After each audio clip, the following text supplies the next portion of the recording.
I thought I was going home for a quiet Christmas dinner. Instead, the second I walked through the front door, my parents dumped my sister's four screaming children on me, shoved a nearly empty credit card into my chest, and boarded a first-class flight to Paris. I swallowed the humiliation and watched them drive away to enjoy their luxury European vacation. But what they did not know was that a single declined pizza order was about to unravel their entire fake empire and send them rushing back to America, completely sobbing. My name is Valerie. I am 33 years old and my family has always treated me like their personal disposable servant. If you have ever been the scapegoat in your own family, let me know where you are watching from in the comments below. Hit like and subscribe to hear how a ruined holiday turned into the sweetest and most brutal revenge. I work as a forensic wealth manager auditing estates for the ultra-wealthy. It requires 80-hour weeks. I finally secured an 8-day vacation for Christmas. I drove to my parents' home expecting a quiet dinner. The moment I opened the door, that fantasy shattered. My father, Richard, mother, Patricia, older sister, Chloe, and her husband, Marcus, came barreling out. They wore designer coats, dragging Louis Vuitton suitcases across the porch. Before I could process the chaos, my father shoved his keys directly into my chest. "The fridge is empty," he announced. "My credit card is sitting on the kitchen counter. It has a $200 limit left. The 4 kids are in the den. We are doing Christmas in Paris and the Swiss Alps. See you January 2nd. Do not ruin our vacation." "What are you talking about?" I demanded, my voice rising. "I work 80-hour weeks all year. This is my only break. I cannot watch 4 kids by myself for 8 days. Chloe scoffed loudly. "Please, Valerie," she sneered. "You are 33, single, and you have no life outside of spreadsheets. Babysitting your own nieces and nephews is the very least you can do for this family." Chloe was the golden child. She spent her days curating a fake billionaire lifestyle for social media while completely neglecting her actual household. Marcus, her husband, stepped forward. He always dressed the part of a highly successful cryptocurrency investor. But underneath the arrogant swagger, I always sensed something profoundly empty about him. He smirked, showing perfect white teeth before tossing a foul-smelling diaper bag right at my face. "Good luck, Val," he laughed. "They bite." And with that, the 4 of them marched down the driveway toward a waiting SUV. My father did not look back as the driver pulled away. I turned and walked into the house. The heavy front door slammed shut behind me. The house was a disaster zone. From the den, I could hear children screaming. Chloe and Marcus had 4 kids: Jaden, who was 12, Maya, who was 9, Leo, who was 6, and Ava, who was 3 years old. They were fighting over a television remote surrounded by scattered toys. Ava was sobbing loudly, clearly in need of a diaper change. "Okay, guys," I said loudly, clapping my hands. "Let us calm down. Who is hungry?" The screaming stopped. All 4 pairs of eyes locked onto me. They were starving. Chloe had been too busy packing her designer outfits to feed her children before abandoning them. I walked into the kitchen and found my father's credit card sitting next to a pile of unpaid bills.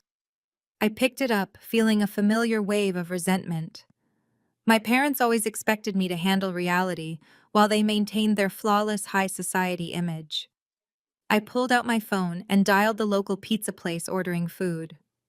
When the total came to $65, I casually read off the numbers from my father's credit card. "I am sorry, ma'am," the voice on the line said. "That card has been declined." I frowned.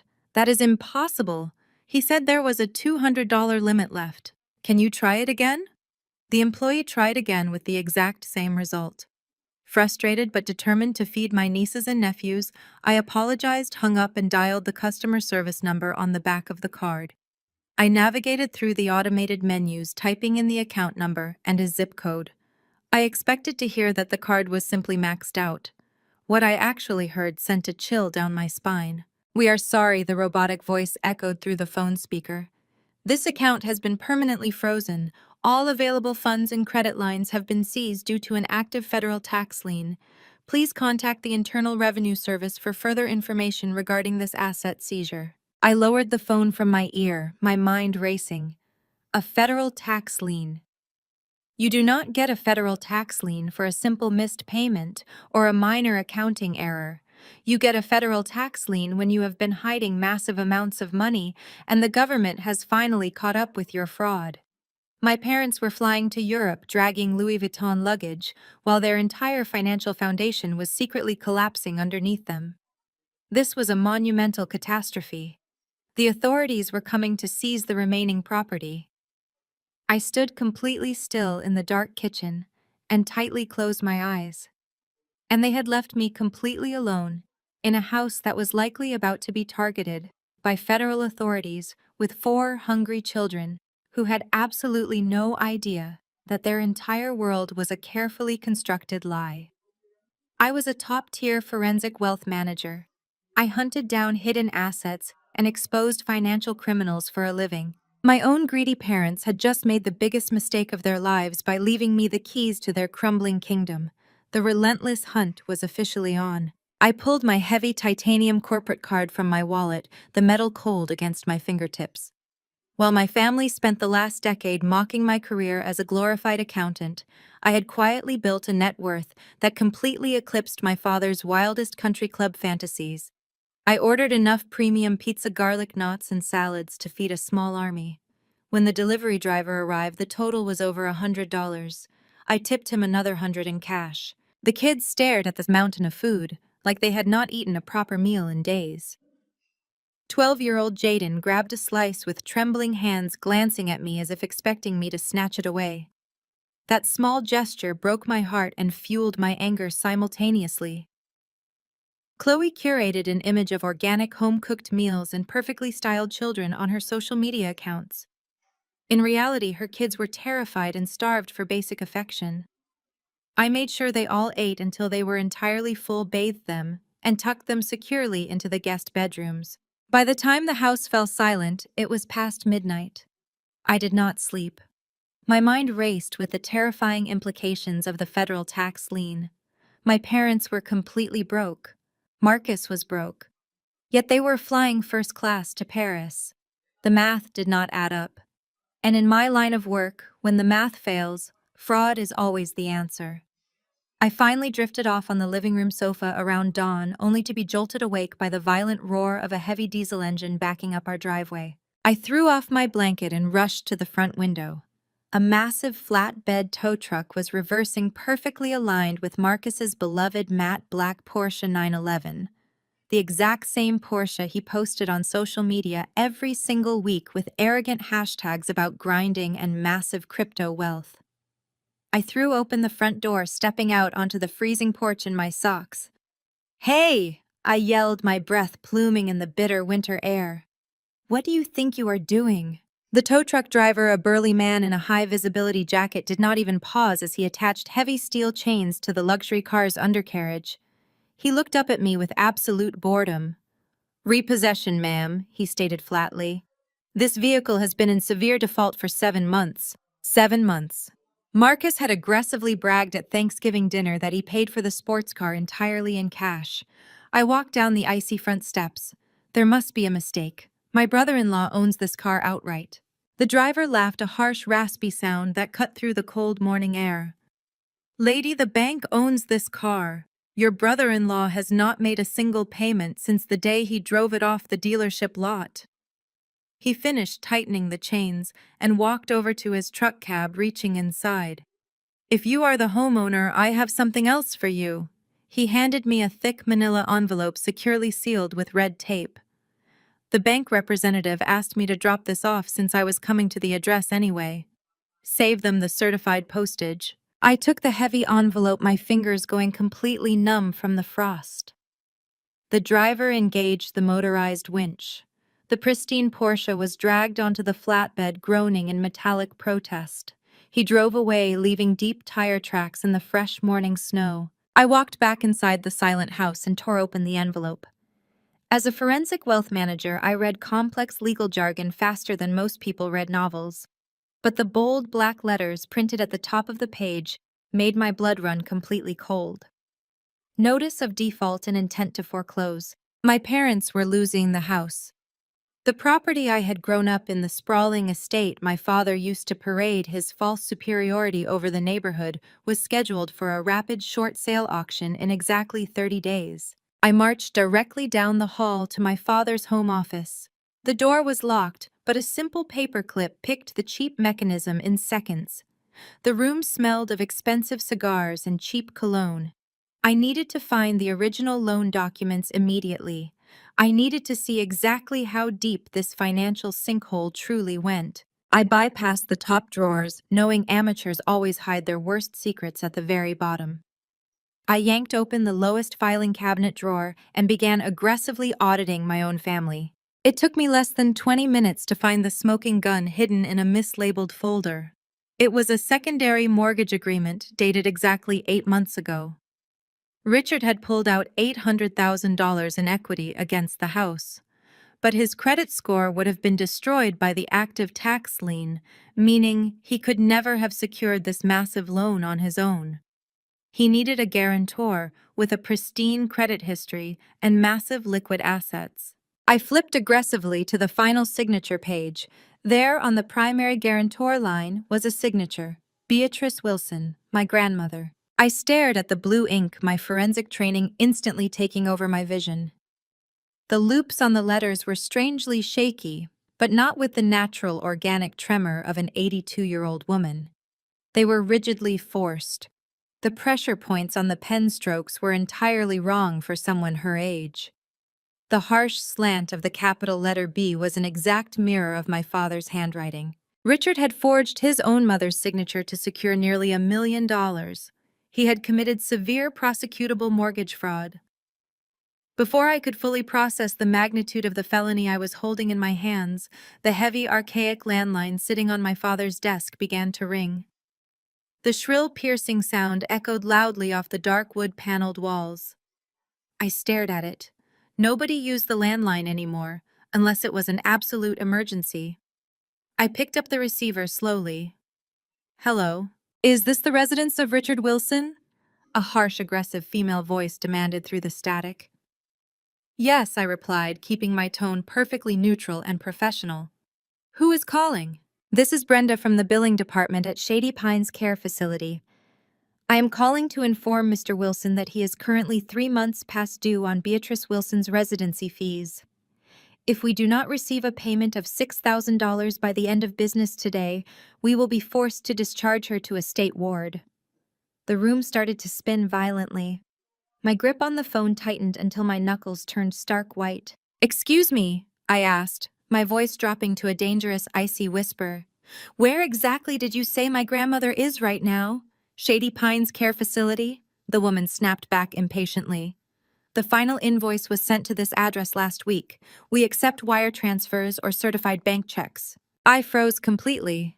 Shady Pines was a notoriously terrible, underfunded state-run nursing home on the bleak edge of the county. It was a grim place widely known for severe health violations and horrible patient neglect. But my parents had thrown a massive farewell dinner just 2 months ago. They had explicitly told our entire extended family that they were sending grandmother Beatrice on an exclusive 6-month luxury senior cruise through the sunlit Bahamas. They had even shown me fake itinerary brochures printed on glossy paper. My grandmother was not sipping cocktails in the Caribbean. She was trapped in a squalid facility right here in the state. And my own family had stolen her identity, forged her signature, and drained her wealth to fund their Parisian vacation. I did not hesitate for a single second. I pulled out my phone and accessed an elite private concierge service I exclusively used for my high-net-worth clients. Within 20 minutes, a fully vetted emergency childcare specialist was standing in my parents' living room. I handed her my corporate card and explicitly instructed her to buy the kids whatever they wanted and keep the doors firmly locked. I marched out to my car and sped toward the address the aggressive billing manager had provided. Shady Pines Care Facility sat on the desolate edge of the county. The building looked like a forgotten relic from a bygone era, with peeling gray paint, flickering fluorescent lights, and a parking lot riddled with deep potholes. My parents were currently posting selfies in front of the Eiffel Tower, while their own mother was locked inside this bleak cinder block prison. I shoved open the heavy glass front doors. The lobby smelled distinctly of bleach and severe neglect. A bored receptionist barely looked up from her phone as I aggressively demanded to see Beatrice Wilson. She pointed a jagged acrylic nail down a dimly lit linoleum hallway.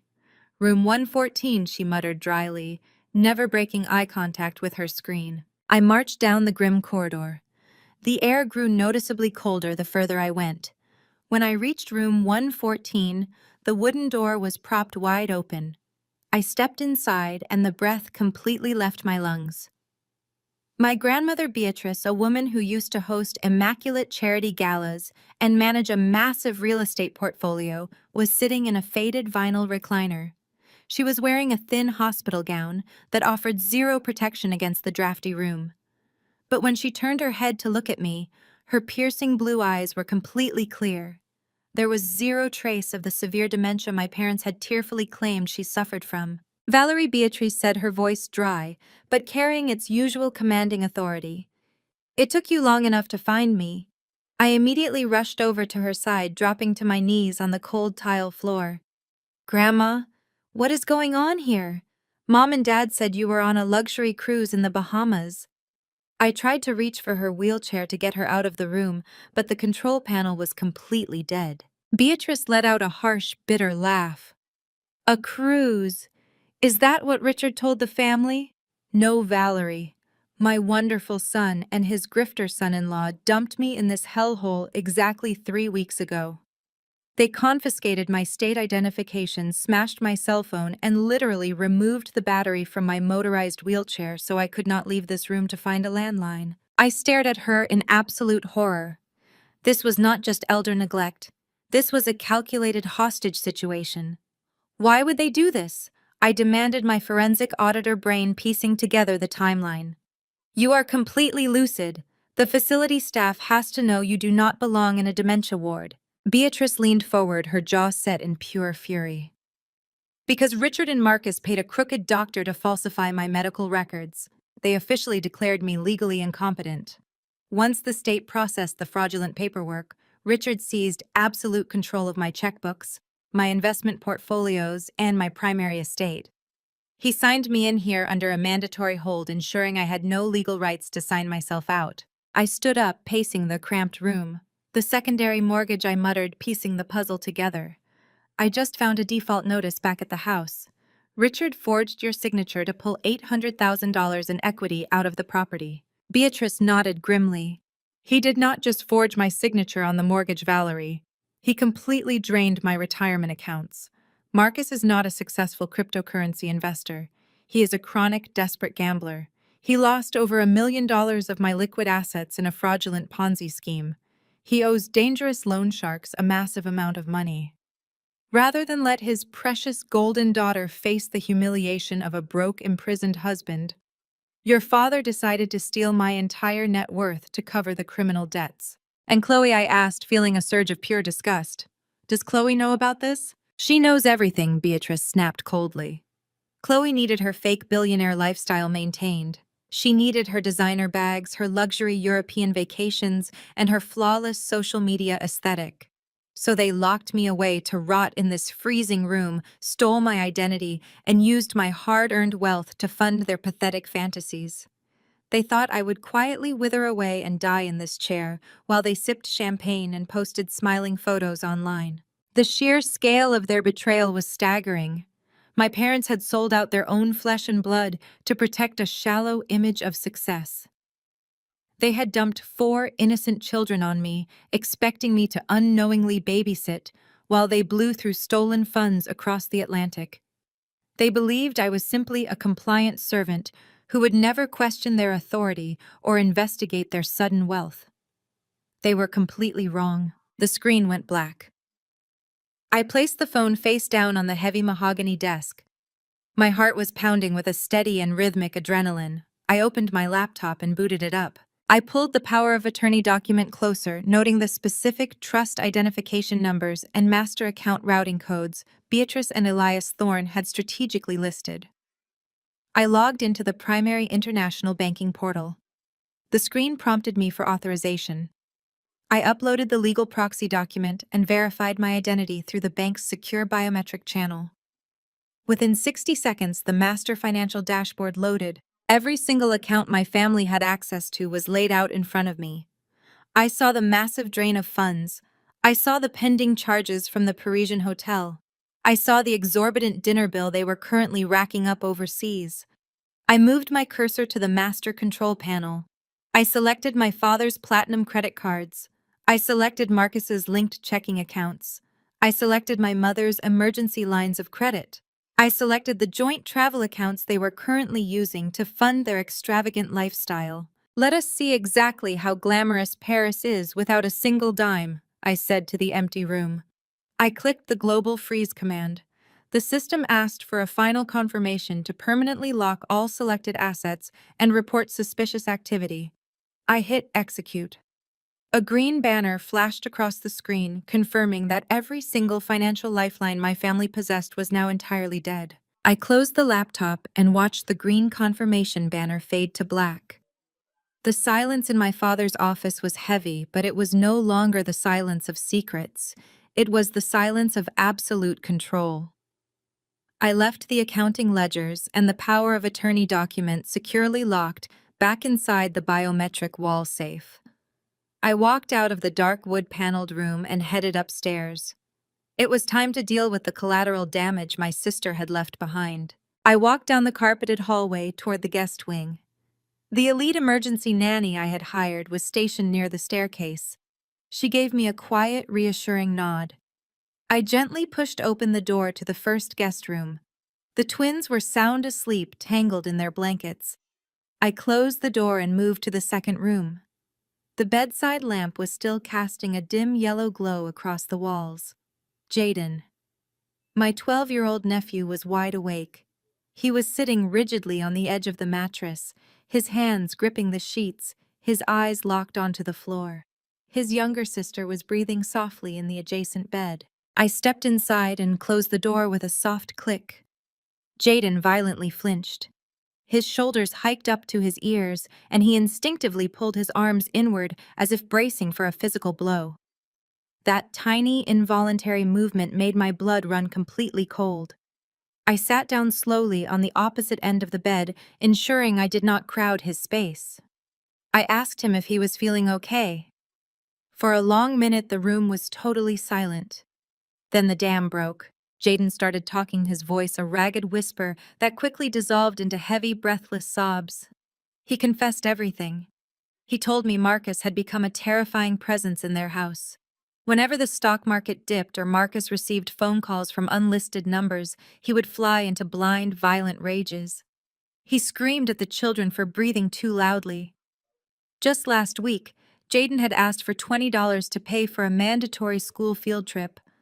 Marcus had responded by punching a massive hole straight through the kitchen drywall, shattering a framed family photograph in the process. And Chloe was no better. Jaden wiped his eyes, his voice trembling as he detailed my sister's severe neglect. Chloe cared about her aesthetic, her followers, and her unboxing videos. She would lock herself inside her master bedroom for 2 days straight to edit social media content, screaming through the door if any of the kids knocked because they were hungry. On multiple occasions, Chloe had abandoned them for entire weekends to attend luxury brand trips, leaving a terrified 12-year-old Jaden completely in charge of feeding his younger siblings frozen dinners. They were not spoiled, demanding brats. They were neglected hostages trapped in a terrifying circus of fake wealth and real abuse. I shifted closer and wrapped my arms around my nephew. For the first time in his life, Jaden leaned into me and cried against my shoulder. I held him tightly. I promised him that Marcus would never be allowed to raise his voice or a hand in his direction ever again. I promised him they were safe. After finally getting Jaden to sleep, I walked downstairs to the kitchen. My grandmother Beatrice was sitting at the marble island. I put the kettle on the stove and prepared 2 mugs of peppermint tea. We sat in a heavy, knowing silence, waiting for the inevitable fallout. It took exactly 14 minutes. My cell phone, resting face up on the kitchen counter, began to vibrate. It did not just ring, it absolutely exploded. Consecutive missed calls, frantic text messages, and FaceTime requests bombarded the glass screen in a relentless rapid-fire sequence. The caller identification flashed Chloe Paris, then Marcus Sell, then my mother's international number. They were panicking. I let the phone buzz wildly across the marble for 5 full rings before I casually swiped the screen to accept the video call. Chloe's face filled my digital display. She was no longer lounging in a velvet booth at a Michelin star restaurant. She was standing on the dark cobblestone street outside the establishment. Her expensive mascara was smudged down her cheeks and her face was contorted in absolute hysteria. "Valerie!" She shrieked, her voice cracking and echoing off the historic Parisian architecture. "You need to call the private banking concierge right now. Every single one of our cards just declined. The maitre d' literally took my platinum card and cut it in half right in front of the entire dining room. Do you have any idea how humiliating that was? The entire restaurant was staring at us." Before I could even register her panic, Marcus shoved his way into the camera frame. His face was flushed in angry mottled purple. The smug, arrogant investor from an hour ago was completely gone. In his place was a desperate, cornered animal. "Listen to me, you incompetent spreadsheet. Pushing drone." Marcus spat, his voice trembling with a chaotic mixture of rage and sheer terror. "You need to fix this bank glitch immediately. The luxury hotel concierge just called my cell phone. They said our pre-authorization completely failed. They are threatening to lock us out of the penthouse suite and confiscate all of our luggage until the balance is paid in full. Get on the phone with the International Fraud Department and clear this up before I fly back there and make you severely regret it." I calmly reached for my mug. I poured the hot water over the peppermint leaves, letting the steam rise between my face and the camera lens. I took a slow, deliberate sip of my tea. Beside me, Beatrice leaned slightly into the frame. Her piercing blue eyes locked onto the screen, a chilling and victorious smile playing on her lips. My parents, hovering behind Marcus in the grainy video feed, let out an audible gasp of horror at the sight of my grandmother out of her wheelchair. "There is no bank glitch, Marcus," I said, my voice perfectly level and utterly devoid of any sympathy. "I just activated a master financial power of attorney legally signed by Beatrice exactly 3 years ago. I am now the sole legal executor of this entire family estate. I have permanently frozen every single credit line, trust account, and checking balance you are currently trying to drain." Marcus opened his mouth to scream, his eyes bulging wide, but I cut him off with a sharp raised hand. "By the way," I continued smoothly, "your leased Porsche was just towed from the driveway this morning due to extreme default. And I have officially handed over your unregulated offshore cryptocurrency ledgers to the Federal Financial Crimes Unit. The police are currently looking very deeply into your digital wallets." I took another slow sip of my tea. "Enjoy the long walk back to your locked hotel room." I tapped the red button and ended the call. I immediately opened my phone settings and permanently blocked every single one of their international numbers. The silence in the kitchen felt incredibly peaceful after I cut off their digital lifelines. But I knew the financial freeze was only the first strike in a much larger war. I had dismantled their bank accounts, but I still had 4 vulnerable children sleeping upstairs who needed immediate legal protection. The next morning, I secured the elite emergency nanny for another full day, ensuring the kids were safe, fed, and distracted. Then I drove straight into the heart of the city financial district. The law offices of Elias Thorne occupied the entire top floor of a sleek glass skyscraper. When I stepped off the private elevator, I did not even have to give my name to the receptionist. She simply nodded and escorted me down a gallery hallway lined with expensive modern art. Elias Thorne was standing behind a massive glass desk, looking out over the city skyline. He was a tall, imposing man in his late 50s, radiating the kind of ruthless, calculating energy that made corporate billionaires sweat. He turned around as I entered, a sharp, knowing smile spreading across his face. He gestured to the leather chair opposite his desk. "It took you exactly 3 weeks and 2 days to find the safe, Valerie Elias," said his voice deep and smooth. "Your grandmother Beatrice wagered it would take you a full month. I told her not to underestimate your forensic auditing background." I sat down, placing the heavy sealed envelope on the glass surface between us. You knew about the false medical records I stated locking eyes with him.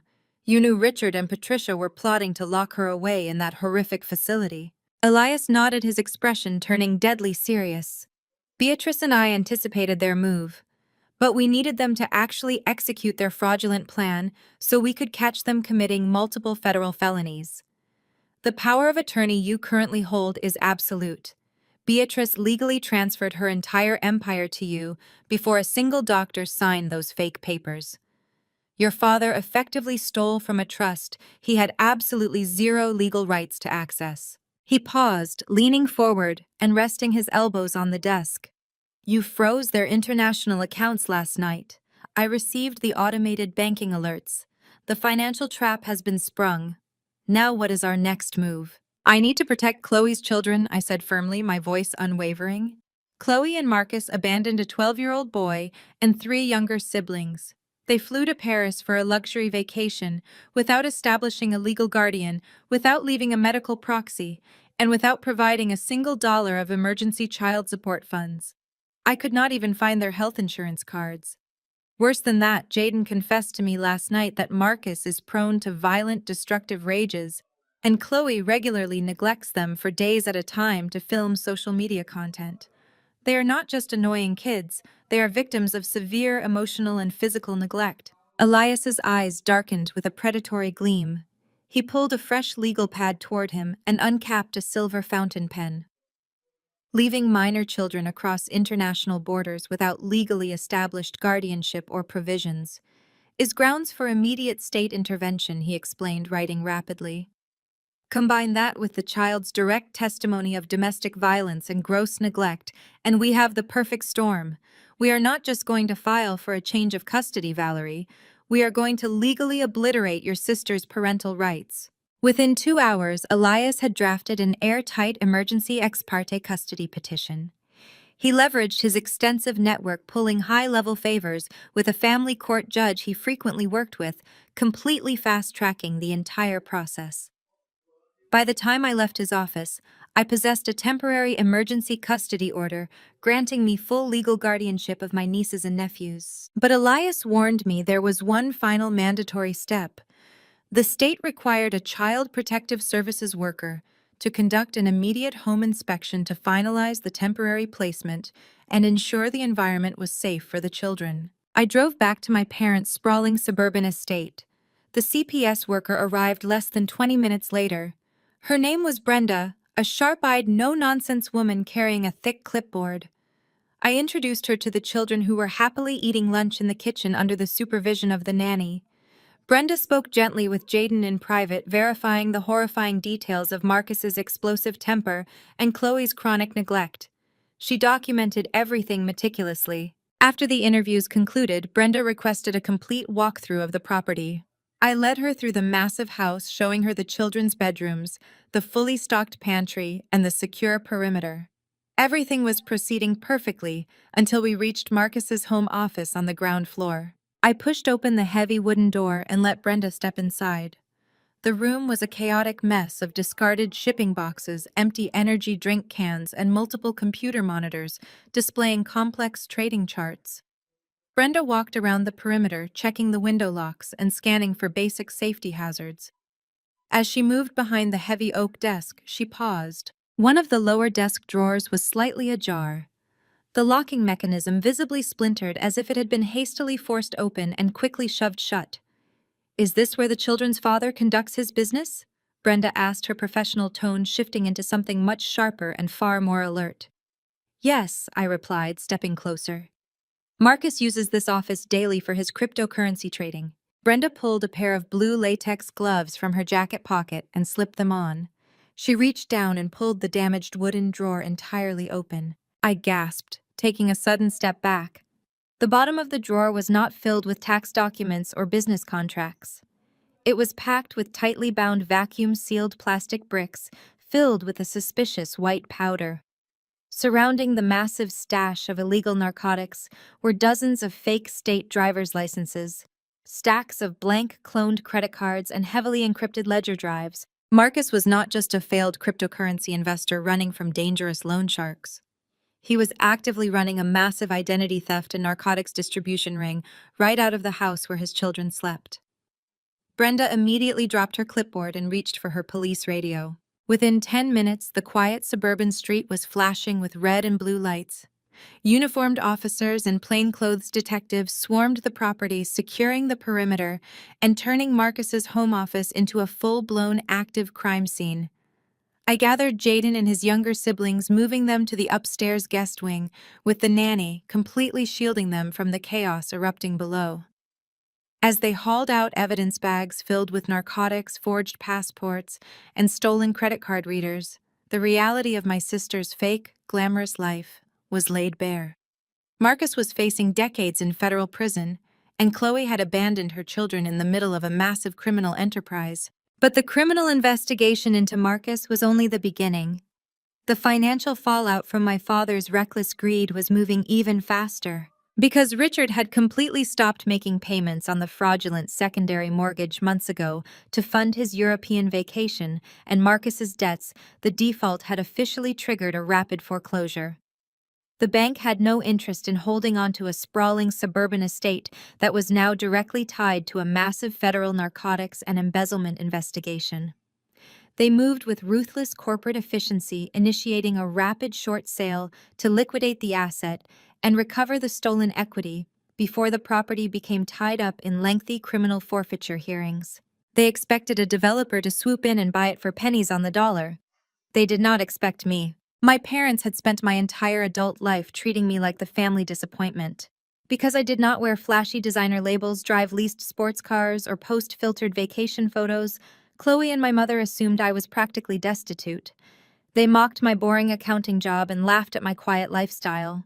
They had absolutely no idea how lucrative international forensic wealth management truly was. I had spent a decade dismantling corrupt billionaires, uncovering massive corporate fraud, and earning substantial federal whistleblower bounties. While they were busy taking out loans to look wealthy, I had quietly built an 8-figure net worth sitting silently and securely in diversified mutual funds. This was the house my grandfather had built. This was the estate Beatrice had poured her heart into maintaining before my parents forged her signature and stole it out from under her. I was not going to let it fall into the hands of a random real estate developer. I contacted the bank's asset liquidation division directly. I did not ask for a loan. I did not request a payment plan. I simply initiated a direct wire transfer from my private accounts and bought the entire estate in cold, hard cash. The bank executives were stunned by the sheer liquidity of the transaction, but they were desperate to clear the toxic asset from their books. Within 48 hours, the paperwork was signed, the wire cleared, and the title was legally transferred into a blind trust that I absolutely controlled. I was now the sole legal owner of my childhood home. The very first thing I did was purge my parents' entitlement from the property. I hired an elite private security contractor. A team arrived in unmarked vans and systematically changed every single lock on the sprawling estate. They stripped out the outdated alarm codes my father had used and installed heavy titanium deadbolts. They wired the entire property with military-grade 4K security cameras, covering every entrance, the perimeter gates, the driveway, and all blind spots. The feeds were directly linked to my phone. If Richard, Patricia, Chloe, or Marcus ever managed to scrape together enough change for a flight back from Paris, they would return to find themselves locked out of their stolen kingdom, staring directly into the lens of a high-definition camera. I was sitting at the newly reclaimed kitchen island, watching Jaden and his siblings playing safely in the backyard through the glass doors. The house finally felt peaceful. The toxic energy my parents had infected it with was gone. Then my phone rang. It was Elias Thorne. I answered immediately, expecting him to ask for an update on the custody paperwork. But Elias did not offer his usual smug greeting. He sounded grim. The sharp, predatory edge in his voice was entirely gone, replaced by a cold, calculating severity. Valerie, Elias said, his tone dropping an octave. "We have a massive problem." I set my coffee mug down on the marble counter, my forensic instincts flaring. "Did the bank try to block the power of attorney?" I asked, pulling a notepad toward me. "No, the power of attorney is absolute," Elias replied sharply. But the bank's fraud division just completed a deeper forensic audit into your father's secondary accounts. They flagged something they found buried in his personal portfolio, and they just sent the file over to my office. Richard did not just steal your grandmother's retirement funds. I gripped the phone tighter. What did he do, Elias? 6 weeks ago, Elias continued, his voice tight with suppressed rage. Richard finalized a massive multi-million-dollar life insurance policy on Beatrice. He used his fraudulent medical proxy to bypass the standard health screenings, claiming she was too deep into her dementia to be interviewed. He named himself as the sole irrevocable beneficiary. The policy has an immediate payout clause upon her death. The blood completely drained from my face. The pieces of the puzzle slammed together with a sickening, horrifying clarity. Shady Pines Care Facility. The freezing, drafty room. The thin hospital gown. The disconnected wheelchair. The fake diagnosis of severe dementia. They were not just dumping Beatrice in a horrible state-run ward to hide her away while they spent her money. They had deliberately placed a lucid elderly woman in a freezing, neglected environment, hoping the harsh conditions would trigger a rapid decline. They were not waiting for her to die naturally. They had calculated the environment would kill her, and they were planning to cash in on the multi-million-dollar payout the second she took her last breath. He had engineered a foolproof execution. I closed the red folder and pushed it back across the smooth glass desk. The initial wave of nauseating shock completely evaporated. In its place, a cold and highly concentrated rage took over.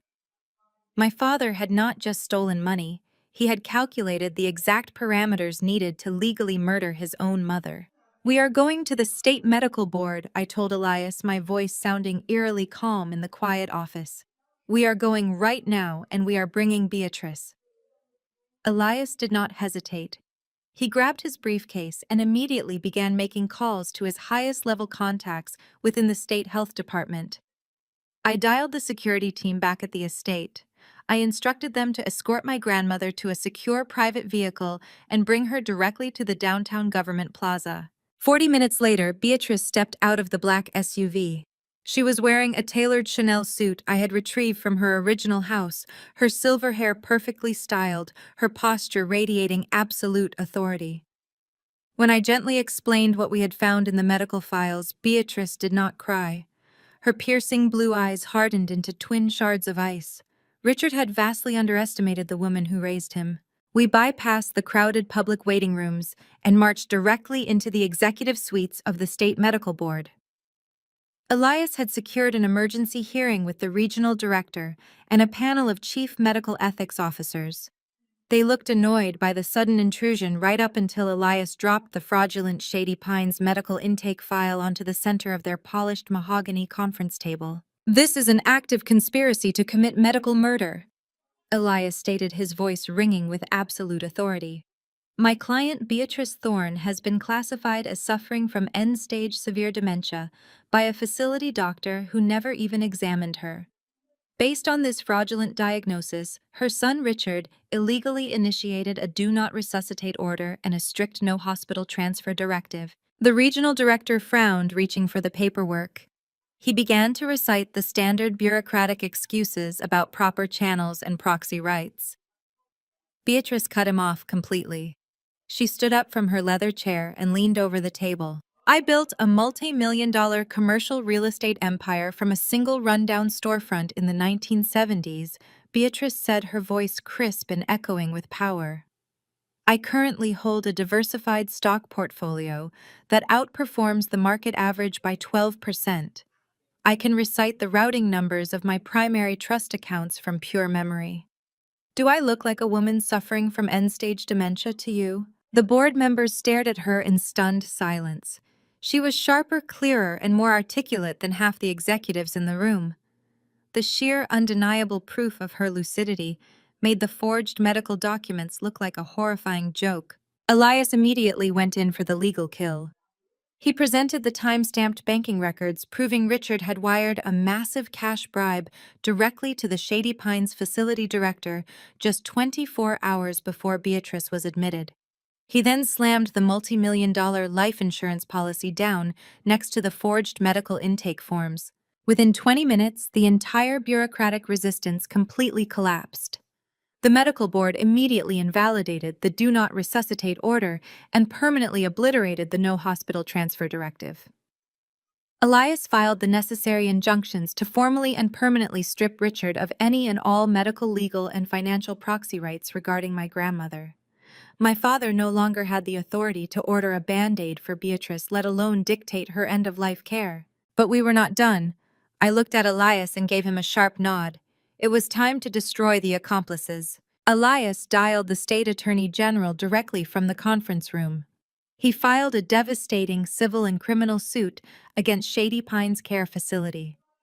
We hit them with charges of gross elder abuse, medical fraud, accepting financial bribes, and criminal conspiracy.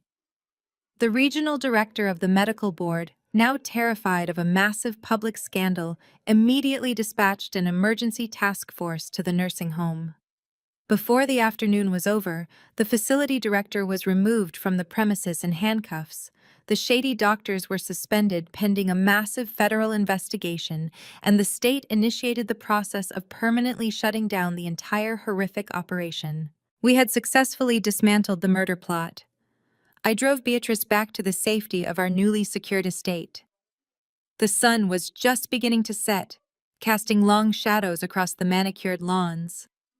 The children were finishing dinner in the kitchen, completely unaware of the lethal legal war that had just been waged on their behalf. I sat down at the heavy oak dining table and opened my laptop to check on the estate's security feeds. An incoming email notification popped up on the screen. The sender address was unfamiliar, but the subject line made my blood boil. It read, "Valerie, you psychotic bitch." I clicked open the message. It was from Patricia. My mother and the rest of the family had apparently managed to secure temporary refuge at the United States Embassy in Paris. They had no access to their frozen funds, no way to pay their exorbitant hotel bills, and no way to book a flight home. Valerie. The email began dripping with my mother's signature blend of extreme entitlement and furious condescension. We had to borrow a computer from a junior embassy clerk because our cellular service was suspended. I do not know what kind of pathetic power trip you think you are on, but you have gone entirely too far. You illegally hacked our bank accounts and stranded us in a foreign country. Richard is currently speaking with an embassy official to secure an emergency loan. The very second we touch down on American soil, we are calling the FBI. You are going to federal prison for cybercrimes and financial theft. Unfreeze our cards immediately. I stared at the glowing screen. They still thought they were the victims. They still believed they held the upper hand. They had absolutely no idea that their entire world had already been reduced to ash. I cracked my knuckles, positioned my fingers over the keyboard, and typed my response. I did not hack anything, Patricia. I simply executed the legal authority of the estate you tried to steal. You can absolutely stop bothering the embassy officials for a loan.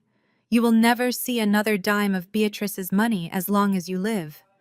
And as for your threat to call the authorities, I hit the return key, spacing down to make the final line perfectly clear. There is absolutely no need to call the FBI. They are already here, currently bagging up the massive stash of illegal narcotics and stolen identities they just found inside Marcus's home office drawer. I clicked send and closed the laptop. Through Elias's connections at the State Department, I received a highly detailed minute-by-minute account of my family's spectacular Parisian downfall. The moment my email was opened on that borrowed embassy computer, the remaining shred of Marcus's arrogant facade instantly vaporized. He knew exactly what was in that desk drawer. He knew the FBI was not a hollow threat. Panic, pure and absolute, finally broke through their delusion. They could not afford another night in their penthouse. They could not afford a taxi to the airport. Stripped of Beatrice's stolen wealth and entirely cut off from their fraudulent credit lines, my parents, my sister, and her criminal husband were suddenly reduced to destitute vagrants. They were forced to sit in the sterile, fluorescent-lit waiting room of the United States Embassy for 8 excruciating hours, begging a junior consulate official for an emergency repatriation loan. My father, a man who built his entire identity on corporate dominance and financial intimidation, had to swallow his pride and sign a government promissory note just to secure 4 economy class tickets back to the States. The flight home was a 20-hour masterclass in utter humiliation. There were no priority boarding passes. There was no pre-flight champagne. There were no fully reclinable first-class pods with warm towels and curated menus. Instead, they were shoved into the very last row of a commercial airliner, their cramped seats pinned directly against the thin, vibrating wall of the economy lavatories. Every time the bathroom door swung open, they were hit with the harsh chemical smell of industrial air freshener and cramped, unwashed humanity. They wore the exact same wrinkled clothes they had been wearing for 2 days straight. Chloe, who routinely documented her flawless airport aesthetic for millions of fake followers, spent the entire flight with her hood pulled up, hiding her tear-streaked, unwashed face from the rest of the cabin. Marcus sweat through his designer shirt, frantically chewing his nails to the quick, jumping at every chime of the seatbelt sign, terrified of the Federal Reception Committee that might be waiting for him on the tarmac. Patricia and Richard sat in bitter, furious silence, their illusion of high society superiority entirely shattered at 30,000 feet. While they were enduring their airborne misery, I was busy executing the final phase of my physical purge. I marched up to the master suite and then over to Marcus and Chloe's sprawling guest quarters. I did not bother folding anything. I grabbed heavy-duty black contractor bags and started tossing their entire fake lives inside. Chloe's $1,000 handbags, Patricia's custom-tailored country club dresses, Richard's imported Italian silk ties, and Marcus's absurd collection of limited edition sneakers. I packed every single vanity item, every bottle of overpriced cologne, every piece of jewelry that did not strictly belong to my grandmother. I sealed the boxes with thick strips of packing tape. I dragged them down the grand staircase, out the front door, and hauled them straight down the driveway. By the time the winter sky began to darken, a bitter freezing snow had started to fall across the estate. I stood inside the warm, secure foyer, watching the high-definition security feeds on my tablet. It was nearly 7 in the evening when a dented, rust-spotted airport shuttle van finally rattled up our pristine driveway. There was no sleek black car service. There was no private chauffeur waiting to handle their luggage. They had been forced to endure a cheap shared ride squished between tired commuters and backpacking students stopping at multiple budget motels along the highway before finally reaching the suburbs. The sliding door of the van jerked open. Marcus stumbled out first, looking completely unhinged. His eyes darted wildly across the perimeter of the property, searching the shadows for federal agents. Richard climbed out next, his face a mask of purple, boiling rage. Patricia and Chloe followed, shivering violently in the freezing snow, wearing light European jackets, completely unsuited for the brutal winter weather. They slammed the van door shut. The shuttle immediately threw it into reverse and sped away, leaving them standing alone in the freezing driveway. I watched the security feed as Richard squared his shoulders. He pointed a shaking finger toward the front door and began marching up the driveway, leading the charge. He was furious. He was ready to tear me apart. I could see my mother and sister flanking him, their faces twisted into identical masks of vengeful entitlement. They were preparing to storm the castle, fully intending to scream, threaten, and bully their way back into control. They made it exactly 20 feet before they stopped dead in their tracks. The snow was falling heavily now, coating the manicured lawn in a thick blanket of white. But right at the edge of the curb, directly at the bottom of the grand brick steps, sat their reality check. It was a massive, towering wall of cardboard boxes and black plastic trash bags. The freezing snow was actively piling up on top of Chloe's monogrammed vanity cases. Marcus's pristine designer shoes were spilling out of a haphazardly taped box, the expensive suede rapidly absorbing the icy slush. My mother's imported leather luggage was stacked unceremoniously next to a pile of Richard's ruined golf clubs. I stood behind the reinforced glass of the front door, sipping a fresh cup of coffee. I watched my father pull his house keys from his pocket and march furiously past the pile of trash. He jammed the key into the front door lock and aggressively twisted his wrist. The heavy titanium deadbolt did not even budge. He tried again, slamming his shoulder against the solid wood, his face turning a dangerous shade of crimson. He was locked out. They were all locked out. The castle had been completely secured and the dragons were officially stranded in the cold. Richard backed up, slipping slightly on the icy brick, and hurled his entire body weight against the heavy oak frame. The door barely shuttered. The newly installed titanium deadbolt held the barricade perfectly firm. He slammed his fists against the reinforced glass, his face contorting into a mask of pure purple rage. "Open this door, Valerie!" Richard bellowed, his voice muffled by the thick double-pane glass. "Open this door right now!" I stood motionless in the warm, brightly lit foyer, taking a slow sip of my coffee. I watched my father deteriorate from a supposedly untouchable corporate executive into a freezing, desperate man, beating his bare hands against a barrier he could no longer control. Beside him, Patricia was wrapping her thin European coat tighter around her shivering frame, her face pale with cold and mounting panic. Chloe was practically stomping her feet in the slush, staring in horror at her ruined designer luggage piled carelessly on the curb. I set my coffee mug down on the console table. I reached forward and slowly unlatched the deadbolt, pulling the heavy door open just a few inches. The bitter, freezing wind whipped into the foyer, carrying the sharp sting of winter and the desperate scent of their ruined lives. "What the hell is going on here?" Richard roared, stepping forward and attempting to wedge his foot into the doorframe. "Why are our things outside? Where is the staff?" Before he could push his way inside, two massive figures stepped out from the shadows of the hallway, flanking me on either side.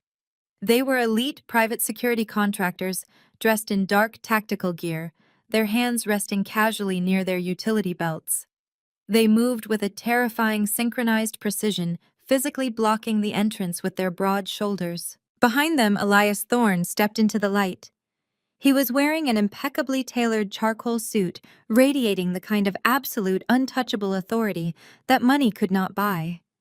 He stood right beside me, looking down at my family as if they were a stain on the pavement. Marcus pushed his way past Richard, his eyes bloodshot and wild. The grueling economy flight, the withdrawal from whatever substances he had been using in Paris, and the sheer panic of his collapsing criminal empire had completely unhinged him. His polished, arrogant facade was entirely gone. "You crazy bitch!" Marcus screamed, spittle flying from his lips. He lunged forward, his face contorted with violent rage. He raised his fist, pulling his arm back, fully intending to smash through the open gap and strike my face, or shatter the remaining glass. One of the security guards immediately shifted his weight, his hand dropping to the heavy baton at his hip, but Elias was faster. "I would not do that," Marcus Elias said, his voice dropping to a lethally calm register that immediately froze the air around us. "You are standing on my client's private property. If your hand crosses that threshold, these gentlemen are legally authorized to use whatever force necessary to protect her, and I assure you they will not hold back." Marcus stopped mid-lunge, his fist hovering in the freezing air. He stared at the two armed guards, his bravado instantly evaporating into cowardly hesitation. He slowly lowered his arm, taking a shaky step backward into the snow. Richard shoved Marcus aside, trying to reclaim his position as the dominant patriarch. He glared at Elias and then turned his furious gaze on me. "Valerie, stop this childish tantrum right now," Richard demanded, his voice echoing loudly across the quiet suburban street. "I do not know what kind of pathetic stunt you are trying to pull, but you are going to let us into my house this instant. Do you understand me? You are going to bring our luggage inside, and then we are going to have a very serious discussion about the legal consequences of you tampering with my bank accounts." I looked at the man who had planned to murder my grandmother for a payout. I felt absolutely nothing for him. No fear, no respect, not even a shred of familial loyalty. "This is not your house, Richard," I stated, my voice ringing clear and steady through the freezing wind. "You defaulted on the fraudulent secondary mortgage you took out. The bank initiated a rapid short sale to liquidate the toxic asset. I bought the entire estate in cold hard cash 48 hours ago. The title is in a blind trust that I completely control. You are currently trespassing on my driveway." Richard stared at me, his jaw actually dropping. Patricia let out a sharp, breathless gasp, her hands flying to her mouth. Chloe began to sob loudly, the reality of her sudden homelessness finally sinking in. "You are lying." Richard spat, his voice trembling as the truth began to dismantle his arrogance. "You do not have that kind of money. You are just a mid-level accountant." "I manage offshore forensic wealth for international whistleblowers," I corrected him, allowing a slow, icy smile to spread across my face. "I have more liquid capital sitting in my checking account right now than you have earned in your entire miserable life. And unlike you, I did not have to steal from my mother to get it." Richard's face drained of color. He took a staggering step backward, his eyes darting frantically toward Elias, finally recognizing the famous corporate litigator standing in his former foyer. Just then, the sharp, piercing wail of sirens cut through the quiet winter night. The sound echoed down the long street, growing louder and more urgent by the second.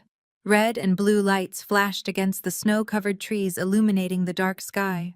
Two local police cruisers, followed closely by an unmarked black SUV, turned aggressively into the long driveway, their tires crunching over the fresh snow. They swerved to a halt, boxing in the driveway and completely blocking any chance of escape. Patricia suddenly straightened her posture, a twisted, triumphant smirk spreading across her freezing face. She pulled her cell phone from her coat pocket, waving it at me like a weapon. "Good," Patricia sneered, her voice dripping with venomous satisfaction. "I used the last of my battery to call them while we were riding in that disgusting shuttle van. I told the dispatcher that a deranged squatter had broken into our home and changed the locks. You are going to be arrested for criminal trespassing and grand theft, Valerie. You are going to jail." I did not flinch. I just stood there, flanked by my security team and my brilliant attorney, watching the scene unfold. The doors of the police cruisers slammed open. 4 uniformed officers stepped out, their hands resting on their utility belts. From the unmarked SUV, 2 plainclothes detectives emerged, wearing heavy winter coats and holding thick manila folders. Patricia marched toward them, pointing a manicured finger directly at me. "Officers," Patricia yelled over the flashing lights, "thank God you are here. That woman has illegally locked us out of our home. Arrest her immediately." The officers did not even look at my mother. They walked right past her, their boots crunching heavily in the snow. They marched straight past Richard, who was frozen in shock, and bypassed Chloe, who was practically hyperventilating next to her ruined luggage. They walked directly up to Marcus.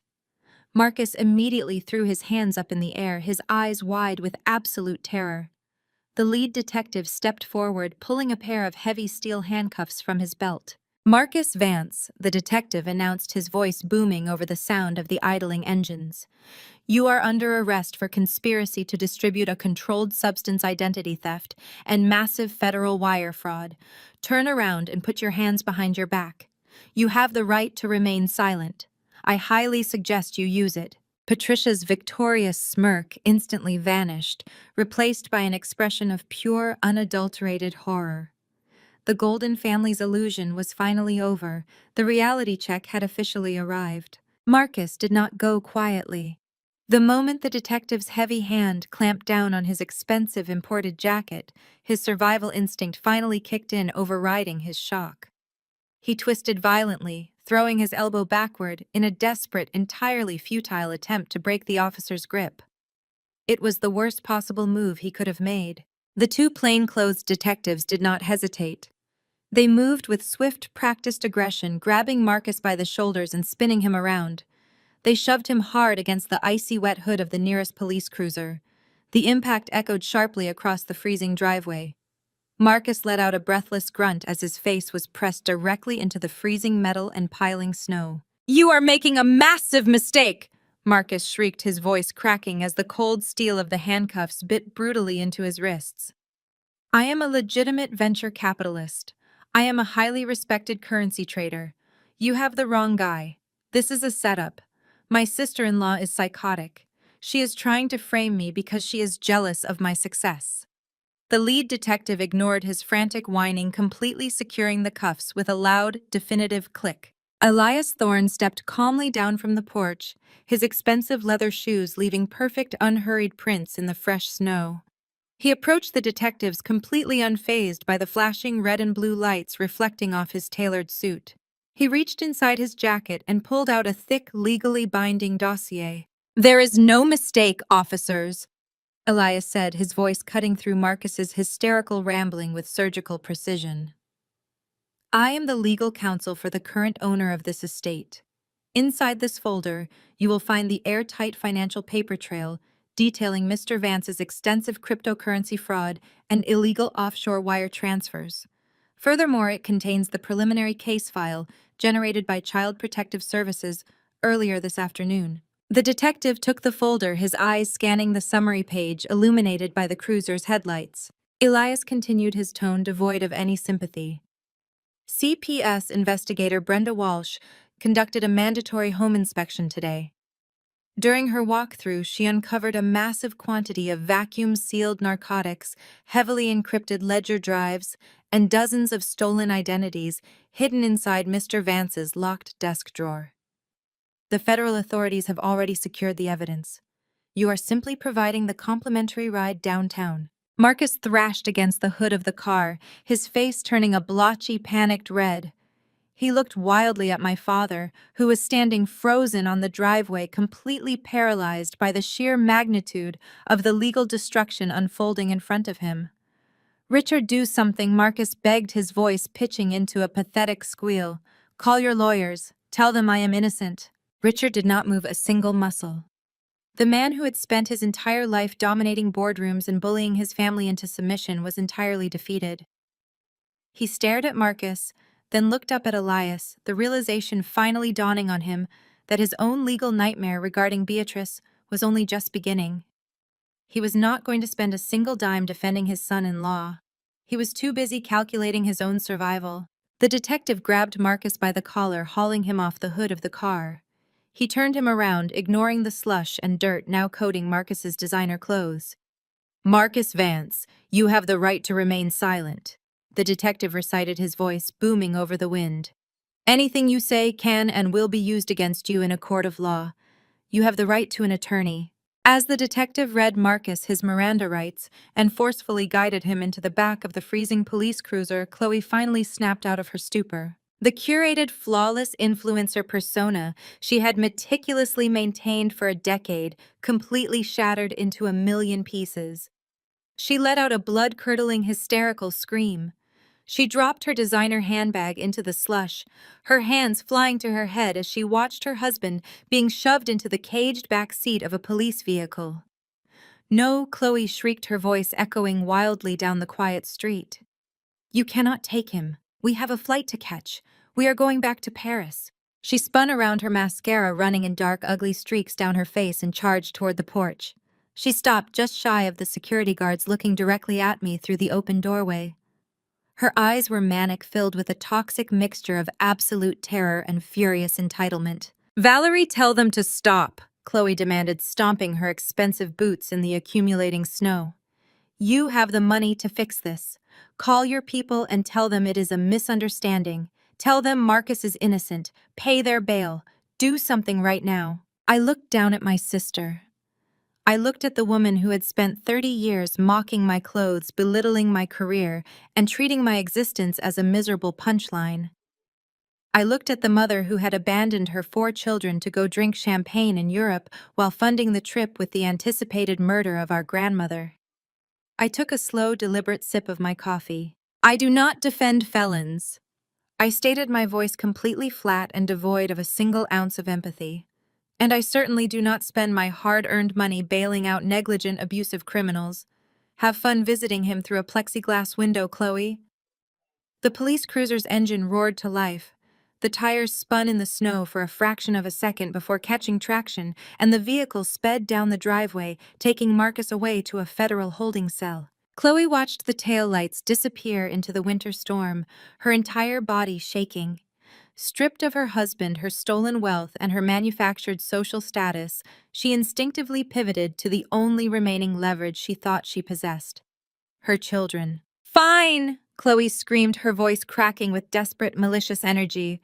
"If you are going to be a vindictive, heartless bitch, then I am taking my kids and we are leaving. We do not need your house. We do not need your money. I am their mother. She lunged forward, trying to violently shove her way past the two towering security guards to get into the warm foyer. The guards did not even flinch. They simply crossed their arms and formed an impenetrable human wall, blocking her path with effortless strength. Chloe bounced off them, stumbling backward into the cold. "Let me in!" she shrieked, banging her fists against the chest of the nearest guard. "Jaden, get your sisters. We are leaving right now." I raised my hand, signaling the guards to step slightly to the side, just enough to allow Chloe a clear, unobstructed view into the brightly lit grand hallway of the estate. Standing right in the center of the foyer was Jaden. The 12-year-old boy looked smaller than usual in the massive entryway, but his posture was remarkably steady. He was holding his youngest sister tightly against his hip, while his other two siblings stood close behind him, clutching the fabric of his shirt. He looked out at the freezing, chaotic driveway. He looked at the mountain of ruined luggage sitting in the snow. He looked at his mother screaming and shivering in the cold, her makeup smeared, and her priorities laid completely bare. There were no tears in Jaden's eyes. There was only the exhausted, hardened clarity of a child who had been forced to grow up far too fast because the adults in his life had entirely failed him. Jaden tightened his grip on his little sister and stood his ground. "We aren't going anywhere with you," Jaden said. The absolute finality in the 12-year-old boy's voice hit Chloe like a physical blow. For a split second, she simply stared at her son, unable to process the profound rejection written across his young face. Then the shock morphed into a feral, desperate rage. She was losing her husband, her home, her wealth, and now her ultimate prop, her children. The wind was howling, biting at their exposed skin, but Chloe seemed immune to the cold fueled entirely by manic panic. She aimed her clawed hands directly for Jaden's shoulders, fully intending to drag him and his siblings out into the freezing night by sheer force. I did not wait for my security team to intervene. I moved with a speed and aggression that surprised even myself. I stepped squarely into the center of the doorway, physically blocking Chloe's path, putting my own body directly between my sister and my nephew. Her momentum carried her forward and she crashed hard against my shoulder. I did not budge an inch. I shoved her back, forcing her to stumble down a step into the accumulating slush. "Do not touch them!" I warned, my voice dropping to a lethal quiet register that cut right through her hysterical screaming. Chloe was hyperventilating, demanding that I step aside, screaming that I was kidnapping her babies, and threatening to call the police back to have me arrested. I reached inside the inner pocket of my blazer and withdrew a thick tri-folded document bearing the heavy blue seal of the state family court. I snapped it open and shoved it directly into her chest. "Read it, Chloe," I commanded. She batted the paper away, refusing to look at it, but I stepped down and forced it back into her hands, making her grip the rigid pages. "That is a court-stamped emergency custody order signed by a federal judge less than 4 hours ago." I stated, my words precise and merciless. "You no longer have any legal right to these children." Chloe stared at the bold black text, her eyes darting frantically across the legal jargon, her lips moving silently as the reality of the words began to suffocate her. The arrogance that had defined her entire adult life was rapidly bleeding out onto the snowy driveway. I did not give her a moment to breathe. I systematically dismantled her remaining delusions, ensuring she understood exactly how thoroughly she had ruined her own life. "You abandoned them in another country with no legal provisions, Chloe," I explained, projecting my voice so Richard and Patricia could hear every single damning detail. "You boarded an international flight to Paris and left 4 minors entirely unsupervised. You provided no legal guardianship proxy, no emergency medical directives, and no financial provisions. That constitutes severe child abandonment under federal law." Chloe shook her head violently, throwing the paperwork into the snow at her feet. "I left them with you. You are their aunt. You are supposed to take care of them. You left them in a house that you did not own, without asking my permission, while actively conspiring with our parents to steal our grandmother's money," I corrected her. "But the international abandonment was just the icing on the cake, Chloe. The real nail in your coffin was what the authorities found in Marcus's home office." I watched the last remnants of color drain from her face as I laid out the undeniable facts. When Child Protective Services arrived to conduct their emergency wellness check this afternoon, they required a full sweep of the premises to ensure the environment was safe for minors. It was not. Combined with the narcotics found in your husband's office, your fate was sealed.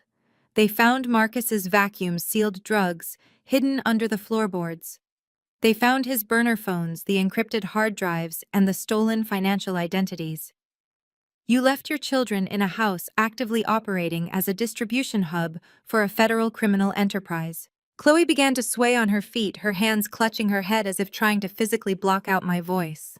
A judge took one look at the CPS report, the flight logs, and the evidence seized by federal agents and immediately stripped your custody yesterday, I stated, delivering the absolute final blow. I have full permanent legal guardianship. If you try to take them or if you even step foot on this property again, you will be arrested for kidnapping and criminal trespassing. The absolute silence that followed was broken by my mother. Patricia had been standing off to the side, shivering in her thin coat, watching her golden child's entire existence be systematically destroyed. The loss of the mansion, the humiliating arrest of her wealthy son-in-law, and now the legal confiscation of her grandchildren, pushed Patricia over the edge.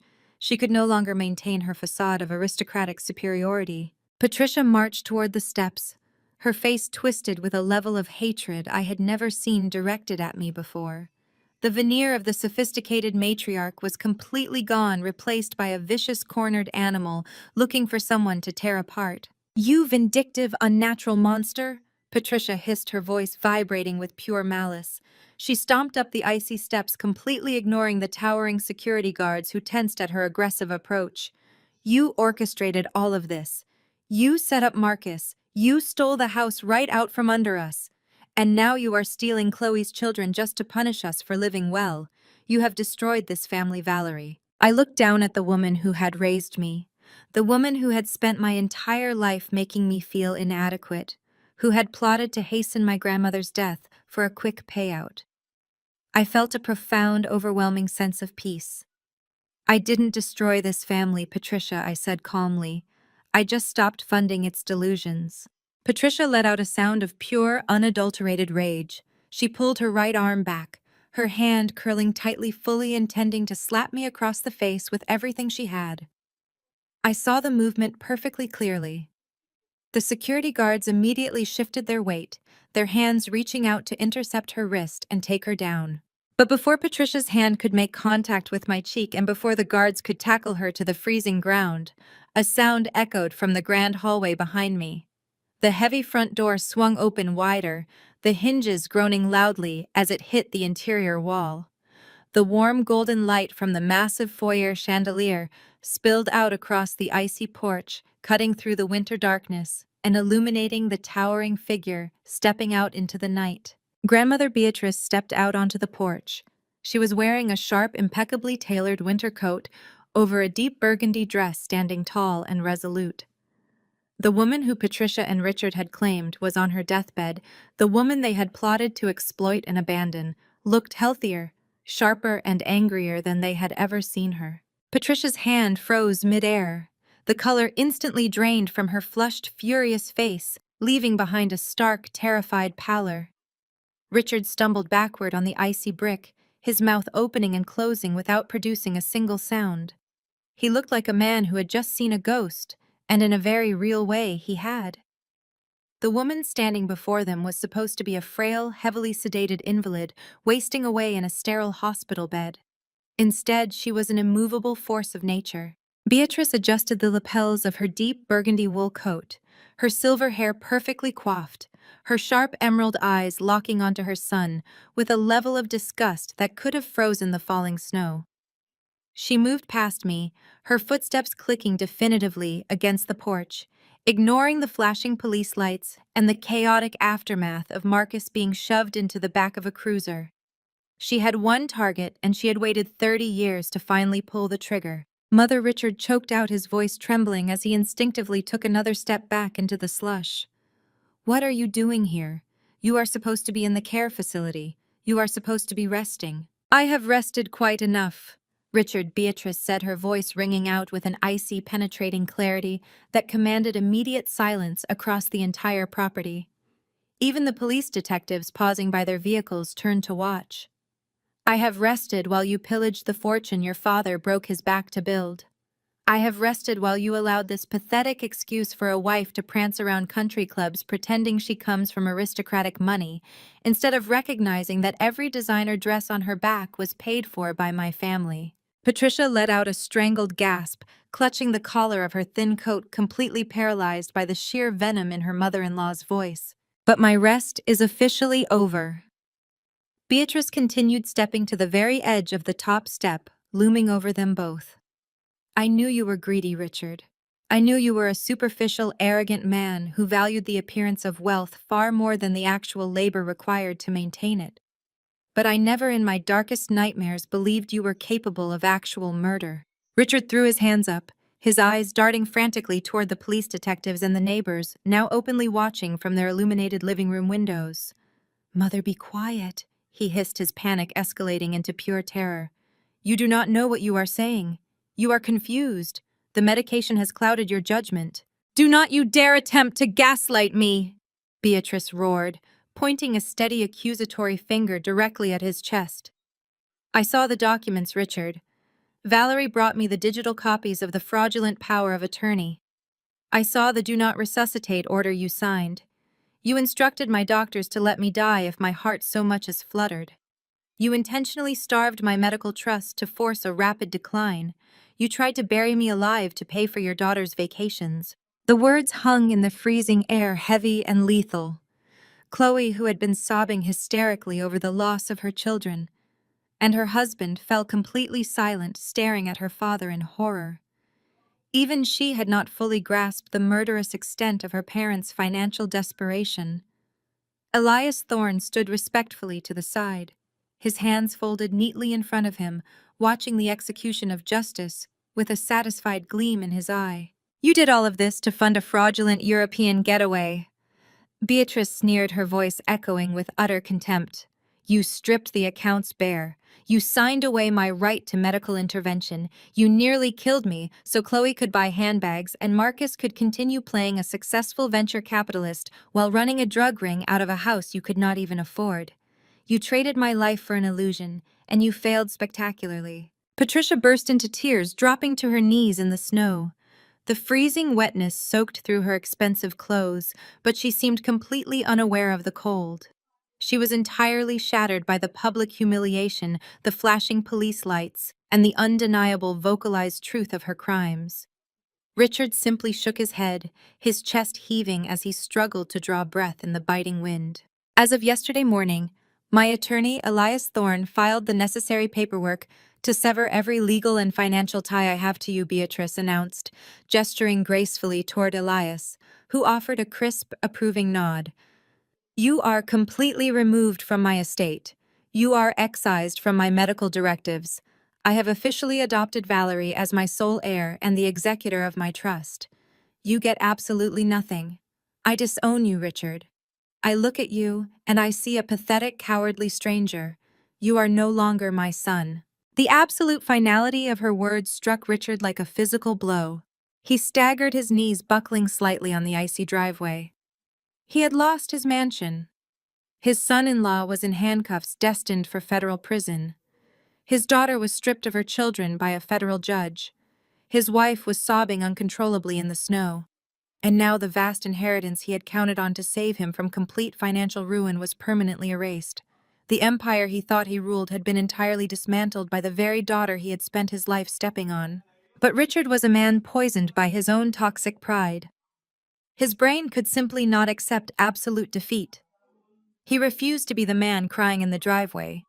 The shock rapidly boiled over into a dark, manic desperation. His face flushed a dangerous, unhealthy shade of crimson.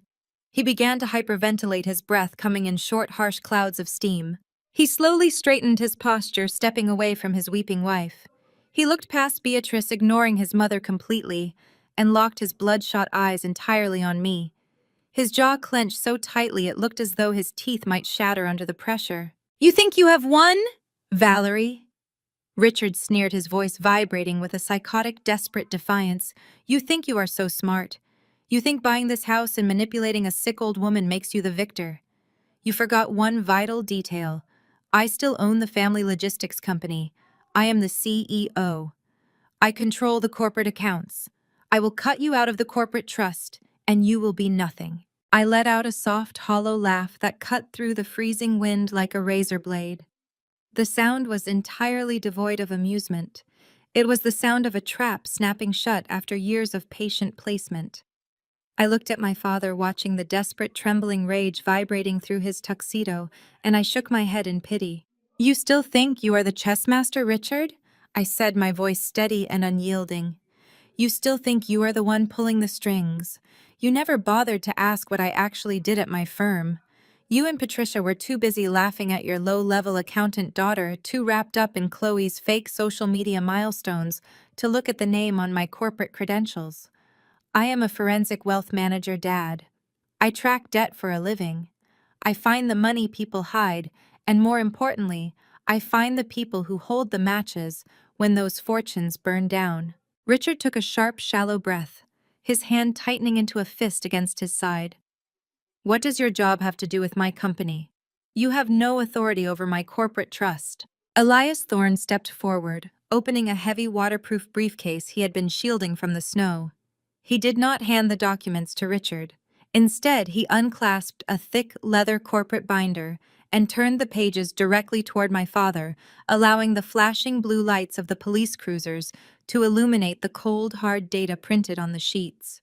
Tucked into the front sleeve of the binder were 4 distinct heavily encrypted forensic data files, clearly labeled as Duyen Mao 1_23.doc_x Duyen Mao, 2_23.docx Duyen Mao 3_23.docx, and Duyen Mao 4_23.docx. Your corporate trust is a hollow shell, Richard?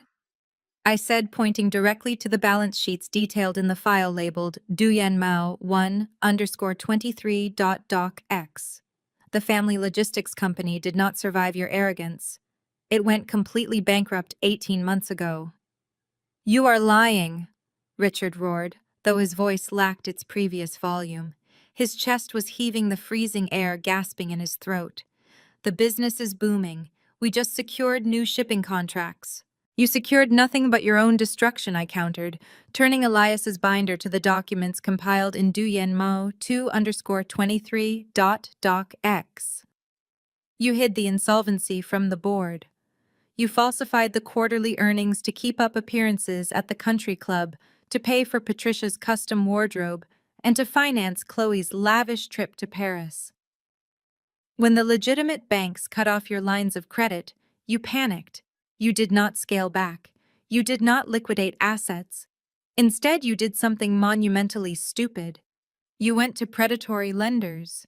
You borrowed millions from unregulated offshore loan sharks using the company's remaining physical assets as collateral. Richard shifted his weight, his boots slipping drastically on the icy driveway.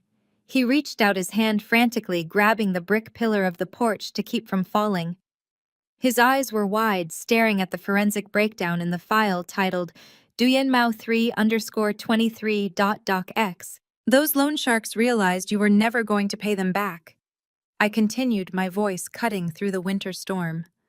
They wanted to liquidate the logistics company and strip it for parts, so I stepped in.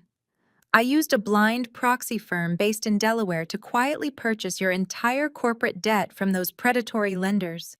I bought every single outstanding loan, every toxic line of credit, and every piece of leveraged collateral you signed away. I consolidated your debt under my own asset management umbrella. Richard stared at the final signature page presented in the file marked Duyen Mao 4_23.docx. It was his own signature, signed in desperation months ago, now officially assigned to a parent company completely owned by me. You do not own the logistics company, Dad, I said, looking him dead in the eye. I do. Every truck, every warehouse, and every corporate account belongs to me.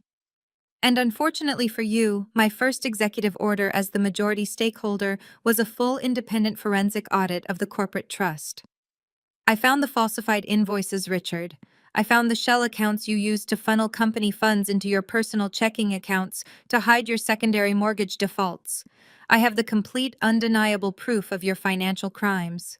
The world seemed to completely stop spinning for my father. The final shield of his corporate identity, the illusion of dominancy he had used to terrorize his family for 3 decades, vanished into the freezing night air. "You are finished," I stated, closing the binder with a heavy thud. "You are officially fired from the family logistics company for gross negligence and grand-scale embezzlement. Elias has already forwarded the contents of Duyen Mao 4_23.doc.ex to the district attorney's white-collar crime division. They will be filing formal charges by Monday morning." Richard's mouth opened, but no words came out. The psychotic defiance that had fueled him moments ago instantly evaporated, leaving behind a broken hollow shell of a man. His bloodshot eyes rolled backward slightly as the absolute weight of his complete ruin crashed down on his psyche. He had no house, no mother, no daughter, no money, and now no company. He was facing a prison cell right alongside Marcus. He let out a sharp, ragged gasp, his hand shifting from the brick pillar to clamp violently down onto his left chest. His fingers clawed desperately at his designer coat, his face turning from a deep crimson into a terrifying ash-gray color. Richard Patricia screamed, her voice piercing the quiet neighborhood as she scrambled up from the snow on her knees. My father staggered forward, his legs completely giving out beneath him. He took one final suffocating gasp of the freezing winter air, his body collapsing heavily onto the snowy lawn. He lay motionless in the fresh drifts, his chest heaving weakly as the storm began to cover his gray coat in a blanket of white. Patricia fell to her knees beside him, shaking his shoulders violently, her face contorted into a mask of pure panic. She looked up at the porch, staring at me with a wild, venomous rage.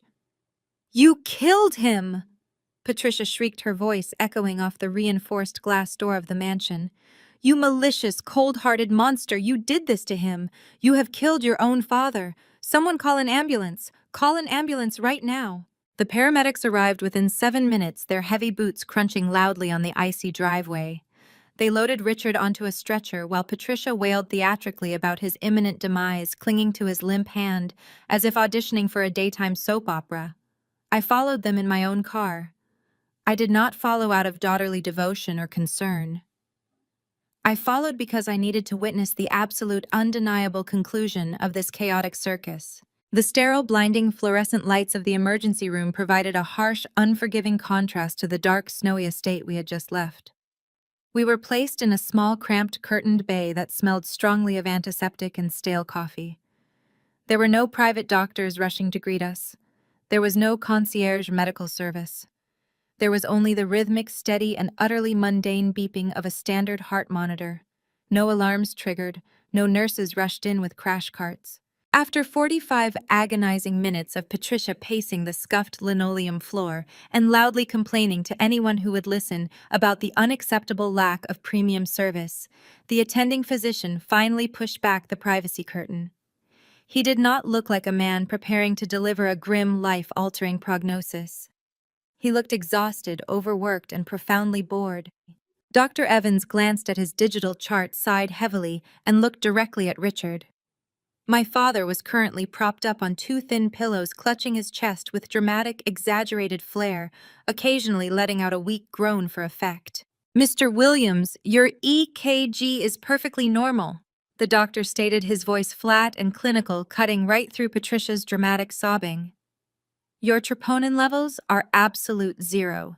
There is no blockage, no arterial distress, and absolutely no cardiac event taking place right now or at any point this evening. You experienced a minor stress-induced panic attack. Your heart is entirely fine. You just hyperventilated because you were upset." The heavy, dramatic tension in the room instantly evaporated, replaced by an incredibly awkward, hollow silence. Patricia stopped mid-pace, her mouth hanging open in sheer disbelief. Richard slowly lowered his hand from his chest. The flush of panic that had previously colored his face rapidly returned, but this time it was fueled by pure, unadulterated embarrassment. However, that embarrassment lasted exactly 4 seconds before his trademark, deeply ingrained arrogance aggressively reasserted itself. He sat up straighter, looking around the crowded, noisy emergency department bay with deep, profound disgust. He scoffed loudly, pointing a judgmental finger at the thin fabric curtain separating him from a coughing patient in the next bed over. "I am not recovering in this filthy public hallway," Richard demanded, his voice immediately returning to its usual booming, authoritative volume. "Patricia, go find the floor manager right now. Tell them I require the VIP recovery suite on the top floor immediately, the one with the private catering and the skyline view. And Valerie, hand your mother the corporate platinum card. I am putting this entire hospital stay plus the ambulance ride on the company expense account." I leaned back against the cold cinderblock wall, casually crossing my arms over my chest.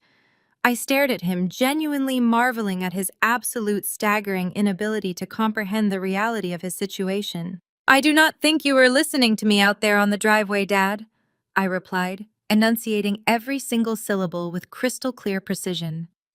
"You do not have a corporate card anymore.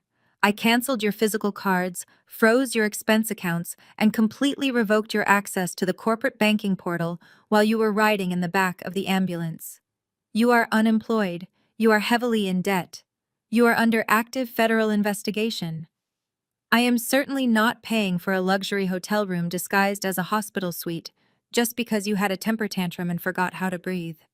Patricia snapped. The realization that they were entirely cut off from the endless fountain of corporate wealth finally penetrated her thick skull. She whirled around, her eyes wild, her hands shaking with uncontrolled fury. She stepped right up to my face, her expensive, heavy perfume cloying and suffocating in the small medical space. "You will do exactly as your father says," Patricia hissed, her voice vibrating with venomous rage. "You owe us everything. We gave you life. We put a roof over your head.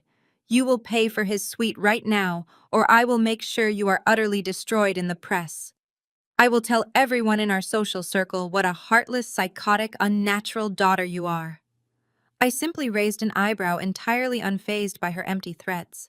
"You can tell the press whatever you want, Patricia," I said, calmly, maintaining direct eye contact. "I am sure they will be very interested to hear your fabricated story right after they finish running the front page headline about your other daughter's husband operating an international drug syndicate out of his basement. Go ahead, call the reporters. Let us see whose scandal they want to interview you about first." Patricia spun away from me, desperate for a target she could actually intimidate. She directed her blinding rage at the bewildered attending physician, who was still standing by the curtain, holding his digital tablet. "If you do not move my husband to a private suite this instant, I am going to sue this entire hospital for gross medical malpractice," she shrieked, pointing her perfectly manicured finger directly in his face. "You are mistreating a prominent, wealthy businessman. You are purposefully ignoring his severe cardiac distress. I will have your medical license revoked. I will bankrupt this entire establishment." The doctor did not even flinch. He had clearly dealt with entitled, irate family members countless times before. "Ma'am, your husband had a panic attack," he repeated dryly, his patience completely depleted. "He requires a brown paper bag to breathe into, not a penthouse suite. He is medically cleared and is being formally discharged in 20 minutes. Before Patricia could launch into another high-pitched screaming fit, the heavy double doors at the end of the emergency ward swung open with a loud bang. A tall woman in a sharp gray business suit walked briskly down the corridor. Her face was set in a tight, uncompromising expression. She carried a thick clipboard and a large stack of printed paperwork. She stepped decisively into our small bay, bypassing the doctor completely. "Mr. and Mrs. Williams," she asked, her tone crisp and entirely devoid of standard customer service warmth.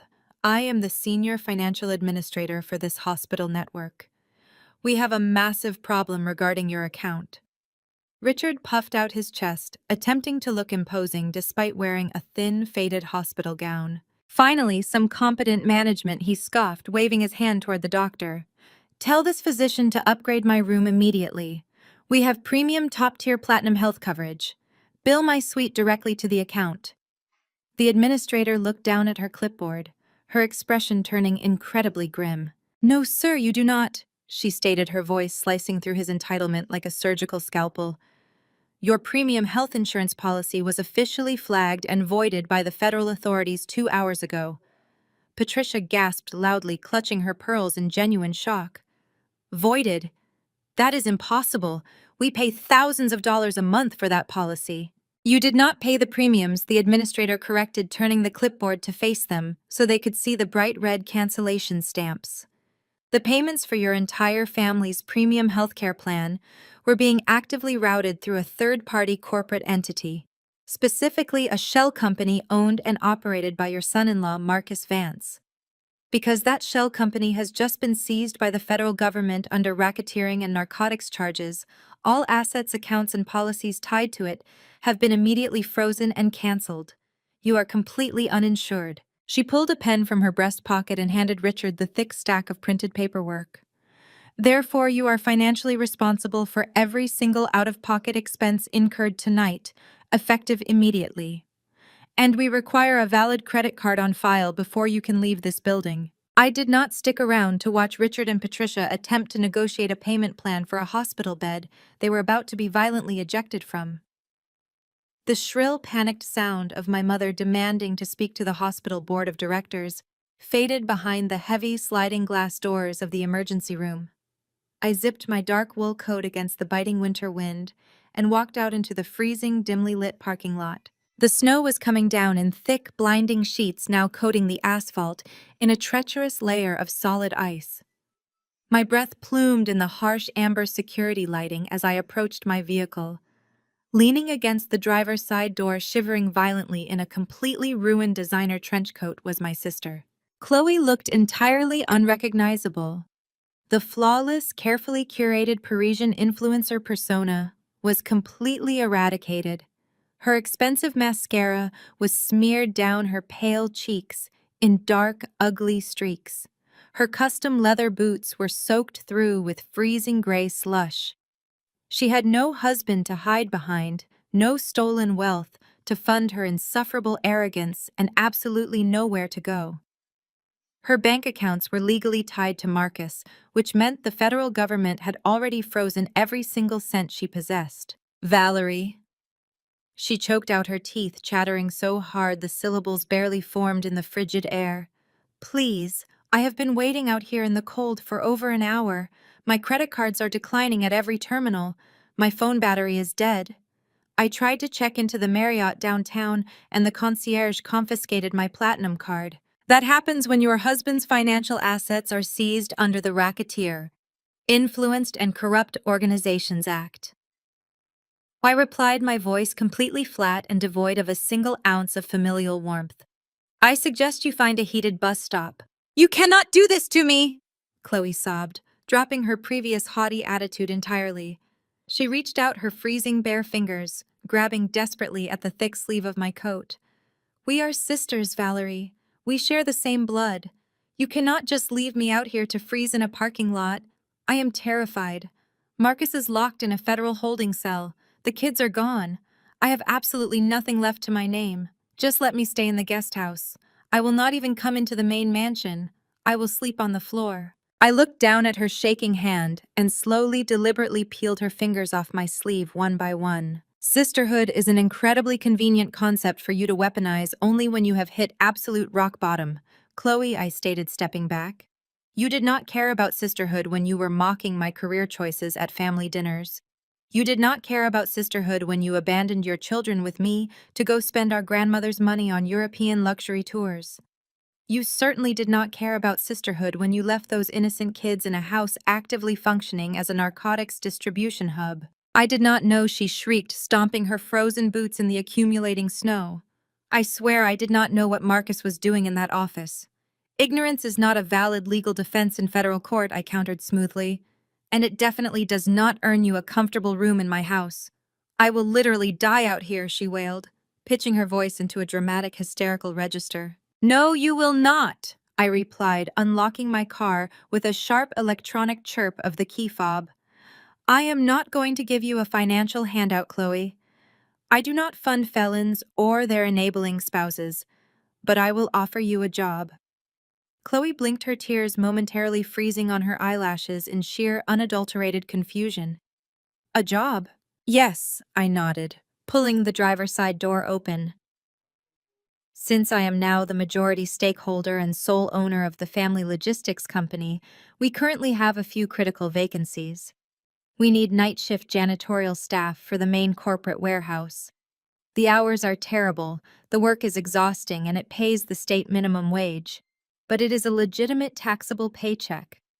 If you take the job tonight, I will advance you $50 in cash right now so you can walk to the budget motel 2 blocks down the street and rent a cheap room for the night. Chloe stared at me as if I had just slapped her brutally across the face. The sheer indignation warring with her freezing desperation was a fascinating psychological study.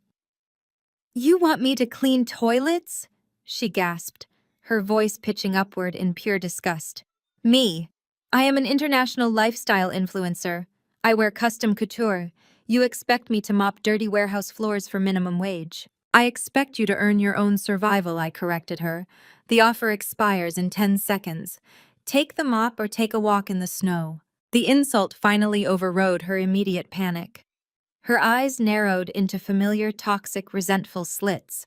She stepped away from my door, her gaze darting frantically around the interior of my warm car. That was when she spotted it. Resting securely on the back passenger seat was a vintage heavy velvet jewelry bag. It belonged to Beatrice. My grandmother had handed it to me earlier for temporary safekeeping while she dealt with the police documentation at the estate. It contained antique diamond brooches and a flawless sapphire necklace worth more than a luxury sports car. Chloe's survival instinct kicked into overdrive, completely bypassing any remaining logic or morality. She saw a portable, untraceable fortune sitting right in front of her. With a sudden feral lunge, she shoved her body past me, yanking the rear car door wide open. She threw herself halfway into the back seat, her frozen hands clawing frantically at the velvet bag. If you will not help me, I will help myself, she snarled, her fingers curling tightly around the golden drawstrings. Grandmother owes me this money. I did not shout for help. I did not try to physically wrestle my manic sister in the middle of an icy hospital parking lot. I simply took a calm step back, reached into my coat pocket, and pulled out my smartphone. I opened a security application and tapped a single digital button. A bright, sharp tone echoed from the dashboard of my car. A tiny, brilliant red light illuminated near the rearview mirror. I would put that bag down very carefully, Chloe. I warned, my voice carrying clearly over the howling winter wind. She froze, half her body hanging out of the car, clutching the heavy velvet bag tightly against her chest. She looked back at me, her eyes wild, cornered, and defiant. What are you going to do? She challenged, a hysterical edge creeping back into her voice. Call the cops. Tell them your sister took a family heirloom. It will be classified as a civil dispute. They will not care. I do not need the police, I replied, holding up my glowing phone screen so she could clearly see the live video feed. I recently installed a state-of-the-art dual-lens 4K dashcam system in my vehicle. It covers both the front windshield and the entire interior cabin. It records in ultra-high definition, complete with crystal-clear audio playback. It uploads directly to an encrypted cloud server the exact second I press this button. Chloe's eyes darted from my phone screen to the tiny camera mounted on the windshield. The red recording light staring back at her like an unblinking mechanical eye. You just committed grand larceny on camera, I explained calmly, detailing her legal jeopardy with absolute surgical precision. You physically broke into a vehicle and attempted to steal a high-value financial asset. It is a clear-cut felony charge. She slowly lowered the bag, her remaining defiance fracturing into pure, unadulterated terror. But the criminal charge is not the part you should be worried about. I continued, stepping closer, so my voice was recorded perfectly on the digital audio track. Your emergency custody hearing regarding Jaden and the girls is scheduled for tomorrow morning at 9 o'clock. The judge will be determining if you possess the moral character, financial independence, and basic stability to ever regain supervised visitation rights. I tapped the screen of my phone, stopping the recording and saving the digital file directly to my secure legal folder. Want me to show this ultra-high-definition footage to the judge tomorrow, Chloe? I asked, my voice deadly quiet and completely merciless.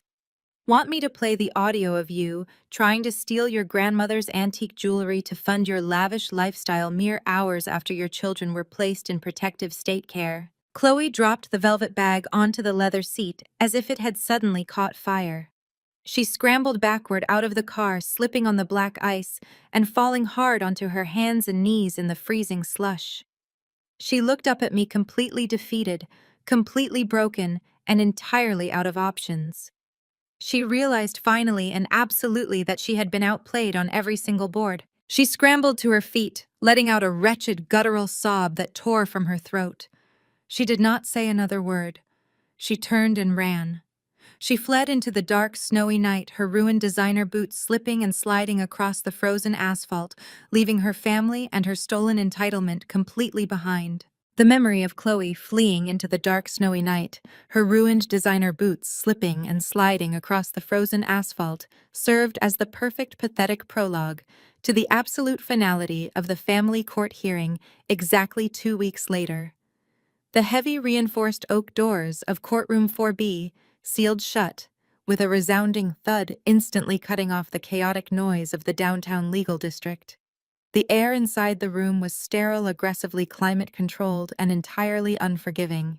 I sat at the petitioner table with my posture perfectly straight, my hands folded neatly over a pristine leather binder containing every single forensic financial document I had compiled over the past 3 years. Sitting directly beside me was Beatrice, looking fragile but fiercely vindicated, her antique velvet jewelry bag resting safely in her lap. Across the center aisle, the absolute ruins of the Williams family occupied the respondent table. They did not look like the terrifying, untouchable titans of high society anymore. Richard wore an ill-fitting, off-the-rack gray suit that hung loosely on his rapidly shrinking frame. Patricia sat beside him with her head bowed, entirely stripped of her heavy diamond necklaces and custom silk scarves, her face pale and drawn. Chloe sat on the far edge, trembling violently. She looked utterly hollow. Her previously flawless hair tied back in a messy knot, wearing a faded sweater that she had likely purchased at a discount thrift store. Honorable Judge Harrison presided over the room.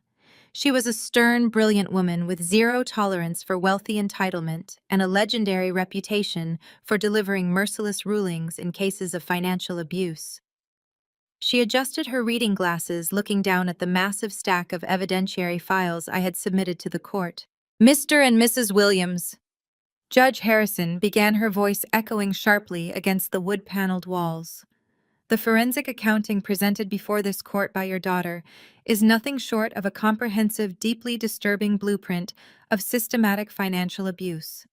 You have spent the last decade deliberately embezzling funds from Beatrice Williams, funneling her late husband's estate into fraudulent shell companies to finance an absurdly lavish lifestyle you could never actually afford. Richard opened his mouth to object, a last desperate reflex of his dying ego, but his court-appointed public defender immediately grabbed his forearm and forced him to remain silent. The scope of this fraud is monumental. The judge continued, fixing Richard with a glare so cold it could have frozen water. Therefore, I am ordering full and immediate financial restitution to Beatrice Williams in the amount of $14 million. Because your corporate trust has been entirely liquidated and your personal assets have been seized under federal racketeering laws, you possess absolutely no means to satisfy this debt. Judge Harrison stamped a heavy red seal onto the top document of her stack. Consequently, the court officially recognizes your Chapter 7 bankruptcy filing. All of your remaining physical assets, including your vehicles and any remaining personal valuables, will be seized by the end of the business day. Furthermore, the court acknowledges your pending eviction from the seized estate. I see your new registered primary residence is listed as a subsidized low-income apartment complex in the industrial district. A harsh reality, but a necessary consequence of your unfettered greed. Patricia let out a muffled, ragged sob, burying her face in her hands as the finality of their absolute ruin washed over her. They were destitute. The judge turned a page in her ledger and shifted her piercing gaze toward my sister. We now move to the matter of emergency custody regarding Jaden and the twin girls. Judge Harrison stated, her tone dropping another 10 degrees in warmth. It is already a matter of public record that your husband, Marcus Vance, was sentenced yesterday to 15 years in a federal penitentiary without the possibility of early parole for operating an international narcotics syndicate out of your family home. Chloe squeezed her eyes shut, fresh tears spilling down her pale cheeks, her hands gripping the edge of the wooden table so hard her knuckles turned stark white. Mrs. Vance, the judge said, holding up a small digital storage drive. This court has thoroughly reviewed the 4K dashcam footage provided by your sister. We have all watched the video of you attempting to physically break into a vehicle to steal a senior citizen's antique jewelry. We have all listened to the audio of you declaring that you would help yourself to your grandmother's wealth to fund your lifestyle. You committed this attempted felony in a hospital parking lot mere hours after Child Protective Services removed your children from a hazardous environment. I did not have anywhere else to go. Chloe wailed, her voice cracking as she finally broke her silence. I was desperate. I just wanted to get my kids back. You do not get your children back by attempting to rob your own grandmother. The judge snapped back instantly, silencing Chloe with a swift strike of her gavel. Your complete lack of moral character, your utter financial instability, and your demonstrated willingness to engage in criminal behavior make you entirely unfit to serve as a primary caregiver. Judge Harrison looked directly at me, and for the first time that morning, her severe expression softened into something resembling genuine respect. Valerie Williams, the judge, said clearly, "You have provided a safe, stable, and loving environment for your nieces and nephew. You have demonstrated exceptional moral fortitude and absolute financial security. Therefore, I am awarding you full primary physical and legal custody of all 3 children effective immediately." Chloe let out a devastated shriek, burying her head against the table, but the judge was not finished. "As for you, Mrs. Vance," Judge Harrison declared, looking back at my sister, "you are granted strictly supervised visitations for 2 hours every other weekend. However, those visitations are entirely contingent upon you passing mandatory weekly drug tests and successfully completing a 6-month intensive court-mandated parenting class. One failed test or one missed class, and your visitation rights will be permanently revoked. Do I make myself absolutely clear?" Chloe could not even formulate a verbal response. She simply nodded against the table, completely broken, weeping loudly into her folded arms. "Before we adjourn," Judge Harrison said, closing her heavy legal binder, "I want to commend you, Valerie. It takes profound bravery and meticulous, unyielding dedication to stand up against your own family to protect the vulnerable. You have single-handedly protected your grandmother's true legacy and secured a safe, promising future for those children. You are an exceptional woman." "Court is adjourned," the judge announced, striking her gavel one final time. As the gallery began to clear, 2 armed county bailiffs approached the respondent table to escort Richard and Patricia out of the courtroom to process their formal bankruptcy paperwork and fingerprinting for the incoming civil fraud charges. They stood up slowly, moving like ghosts, haunting a life they no longer recognized. As the bailiffs led them toward the heavy double doors, completely stripped of their false high society status, Richard stopped walking.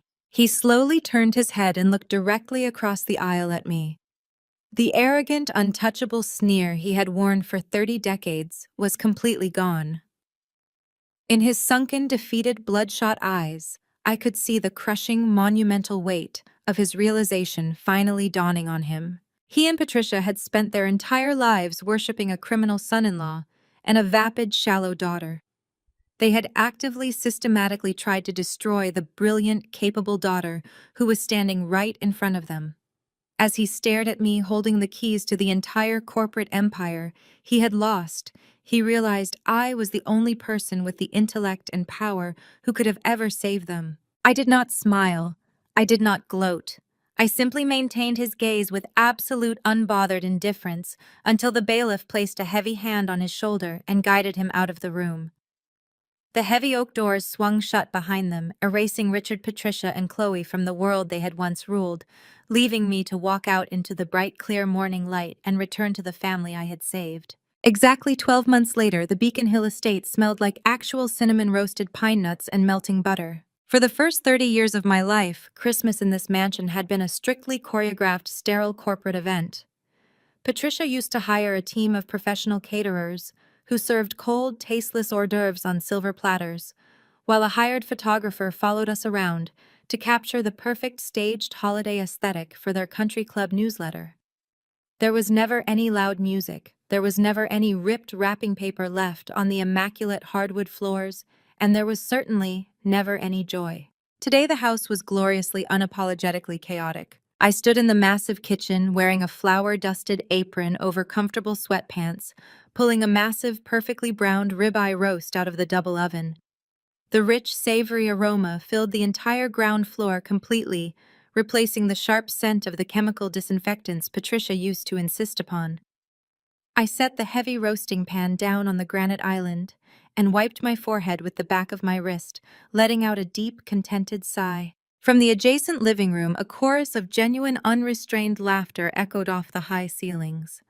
I walked over to the wide archway and leaned against the doorframe, taking in the absolute sheer beauty of the scene unfolding around the massive, slightly lopsided Douglas fir we had decorated together. There were no ring lights set up in the corners. There were no designer matching outfits. There was no toxic shouting about perfect camera angles or lighting filters. Jaden, now 14, and a full 2 inches taller than he had been last winter, was sitting cross-legged on the rug, intensely focused on assembling a complex mechanical robotics kit. The dark, anxious shadows that used to haunt his eyes, constantly under Chloe's oppressive regime, were entirely gone. He looked relaxed, engaged, and most importantly, he looked like a normal teenage boy. The twin girls were currently engaged in a fierce, giggling wrestling match amidst a mountain of torn, brightly colored wrapping paper. They were wearing mismatched, incredibly soft fleece pajamas, a stark contrast to the stiff, itchy custom couture dresses Chloe used to force them into for her social media feeds. They were making a massive mess, and nobody was screaming at them to stop. Sitting in her favorite velvet armchair by the roaring fireplace was my grandmother Beatrice. She looked a decade younger. The crushing stress of Richard's financial abuse had lifted from her shoulders, leaving behind a vibrant, sharp-witted matriarch who was currently bouncing Chloe's youngest baby on her knee. Beatrice was wearing her flawless antique sapphire necklace over a simple, cozy knit sweater, wearing the priceless heirloom, simply because it made her happy not to show it off to snobby socialites. The heavy brass knocker on the front door echoed through the grand foyer. I wiped my hands on a kitchen towel and walked down the hallway, pulling the heavy oak door open to the freezing, snowy morning. Elias Thorne stood on the front porch stomping the fresh snow off his heavy leather boots. He was not wearing his usual intimidating, sharply tailored charcoal litigation suit. Instead, the ruthless corporate attorney was dressed in a thick wool sweater and a dark winter peacoat, holding a very expensive bottle of vintage Bordeaux wrapped in a red ribbon. "Merry Christmas!"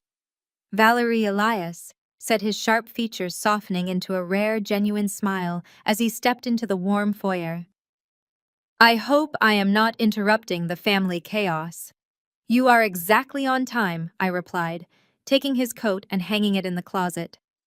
"The roast just came out of the oven, and the children have successfully destroyed the living room. It is absolute perfection." Elias laughed a rich, warm sound and handed me the wine.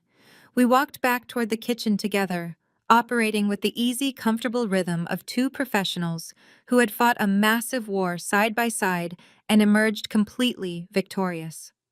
He leaned against the granite island, watching the kids playing in the living room through the archway.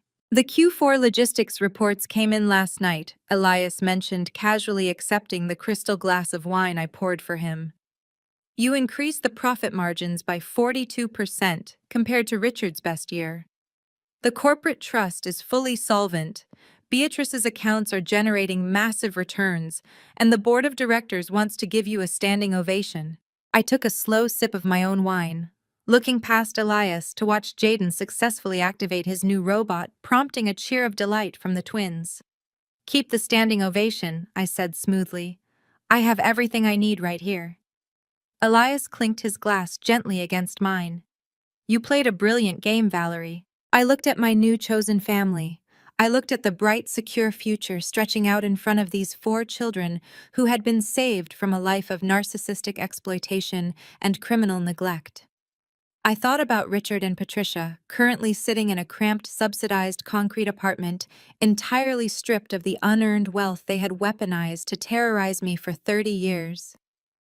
I thought about Chloe facing years of mandatory drug tests and supervised sterile visitations permanently barred from ever treating her children like disposable accessories again. My parents and my sister thought they were the chess masters.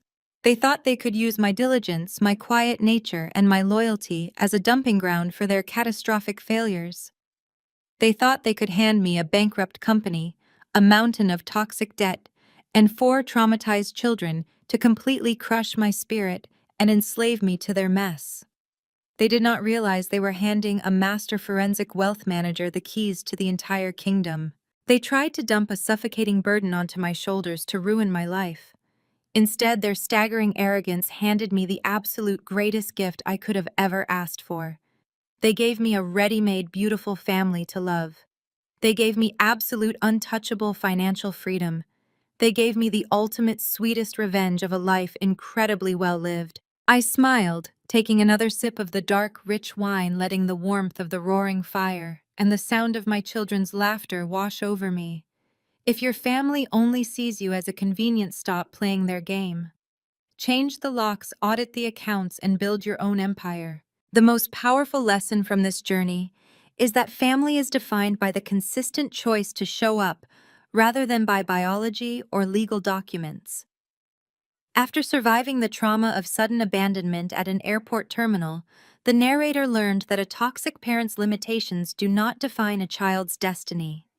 Instead of being consumed by bitterness, she built boundaries and forged genuine connections with those who truly valued her. We must always remember that being left behind can be the push needed to discover strength. Reclaim your inner power. Walk away from toxicity, and please comment right below.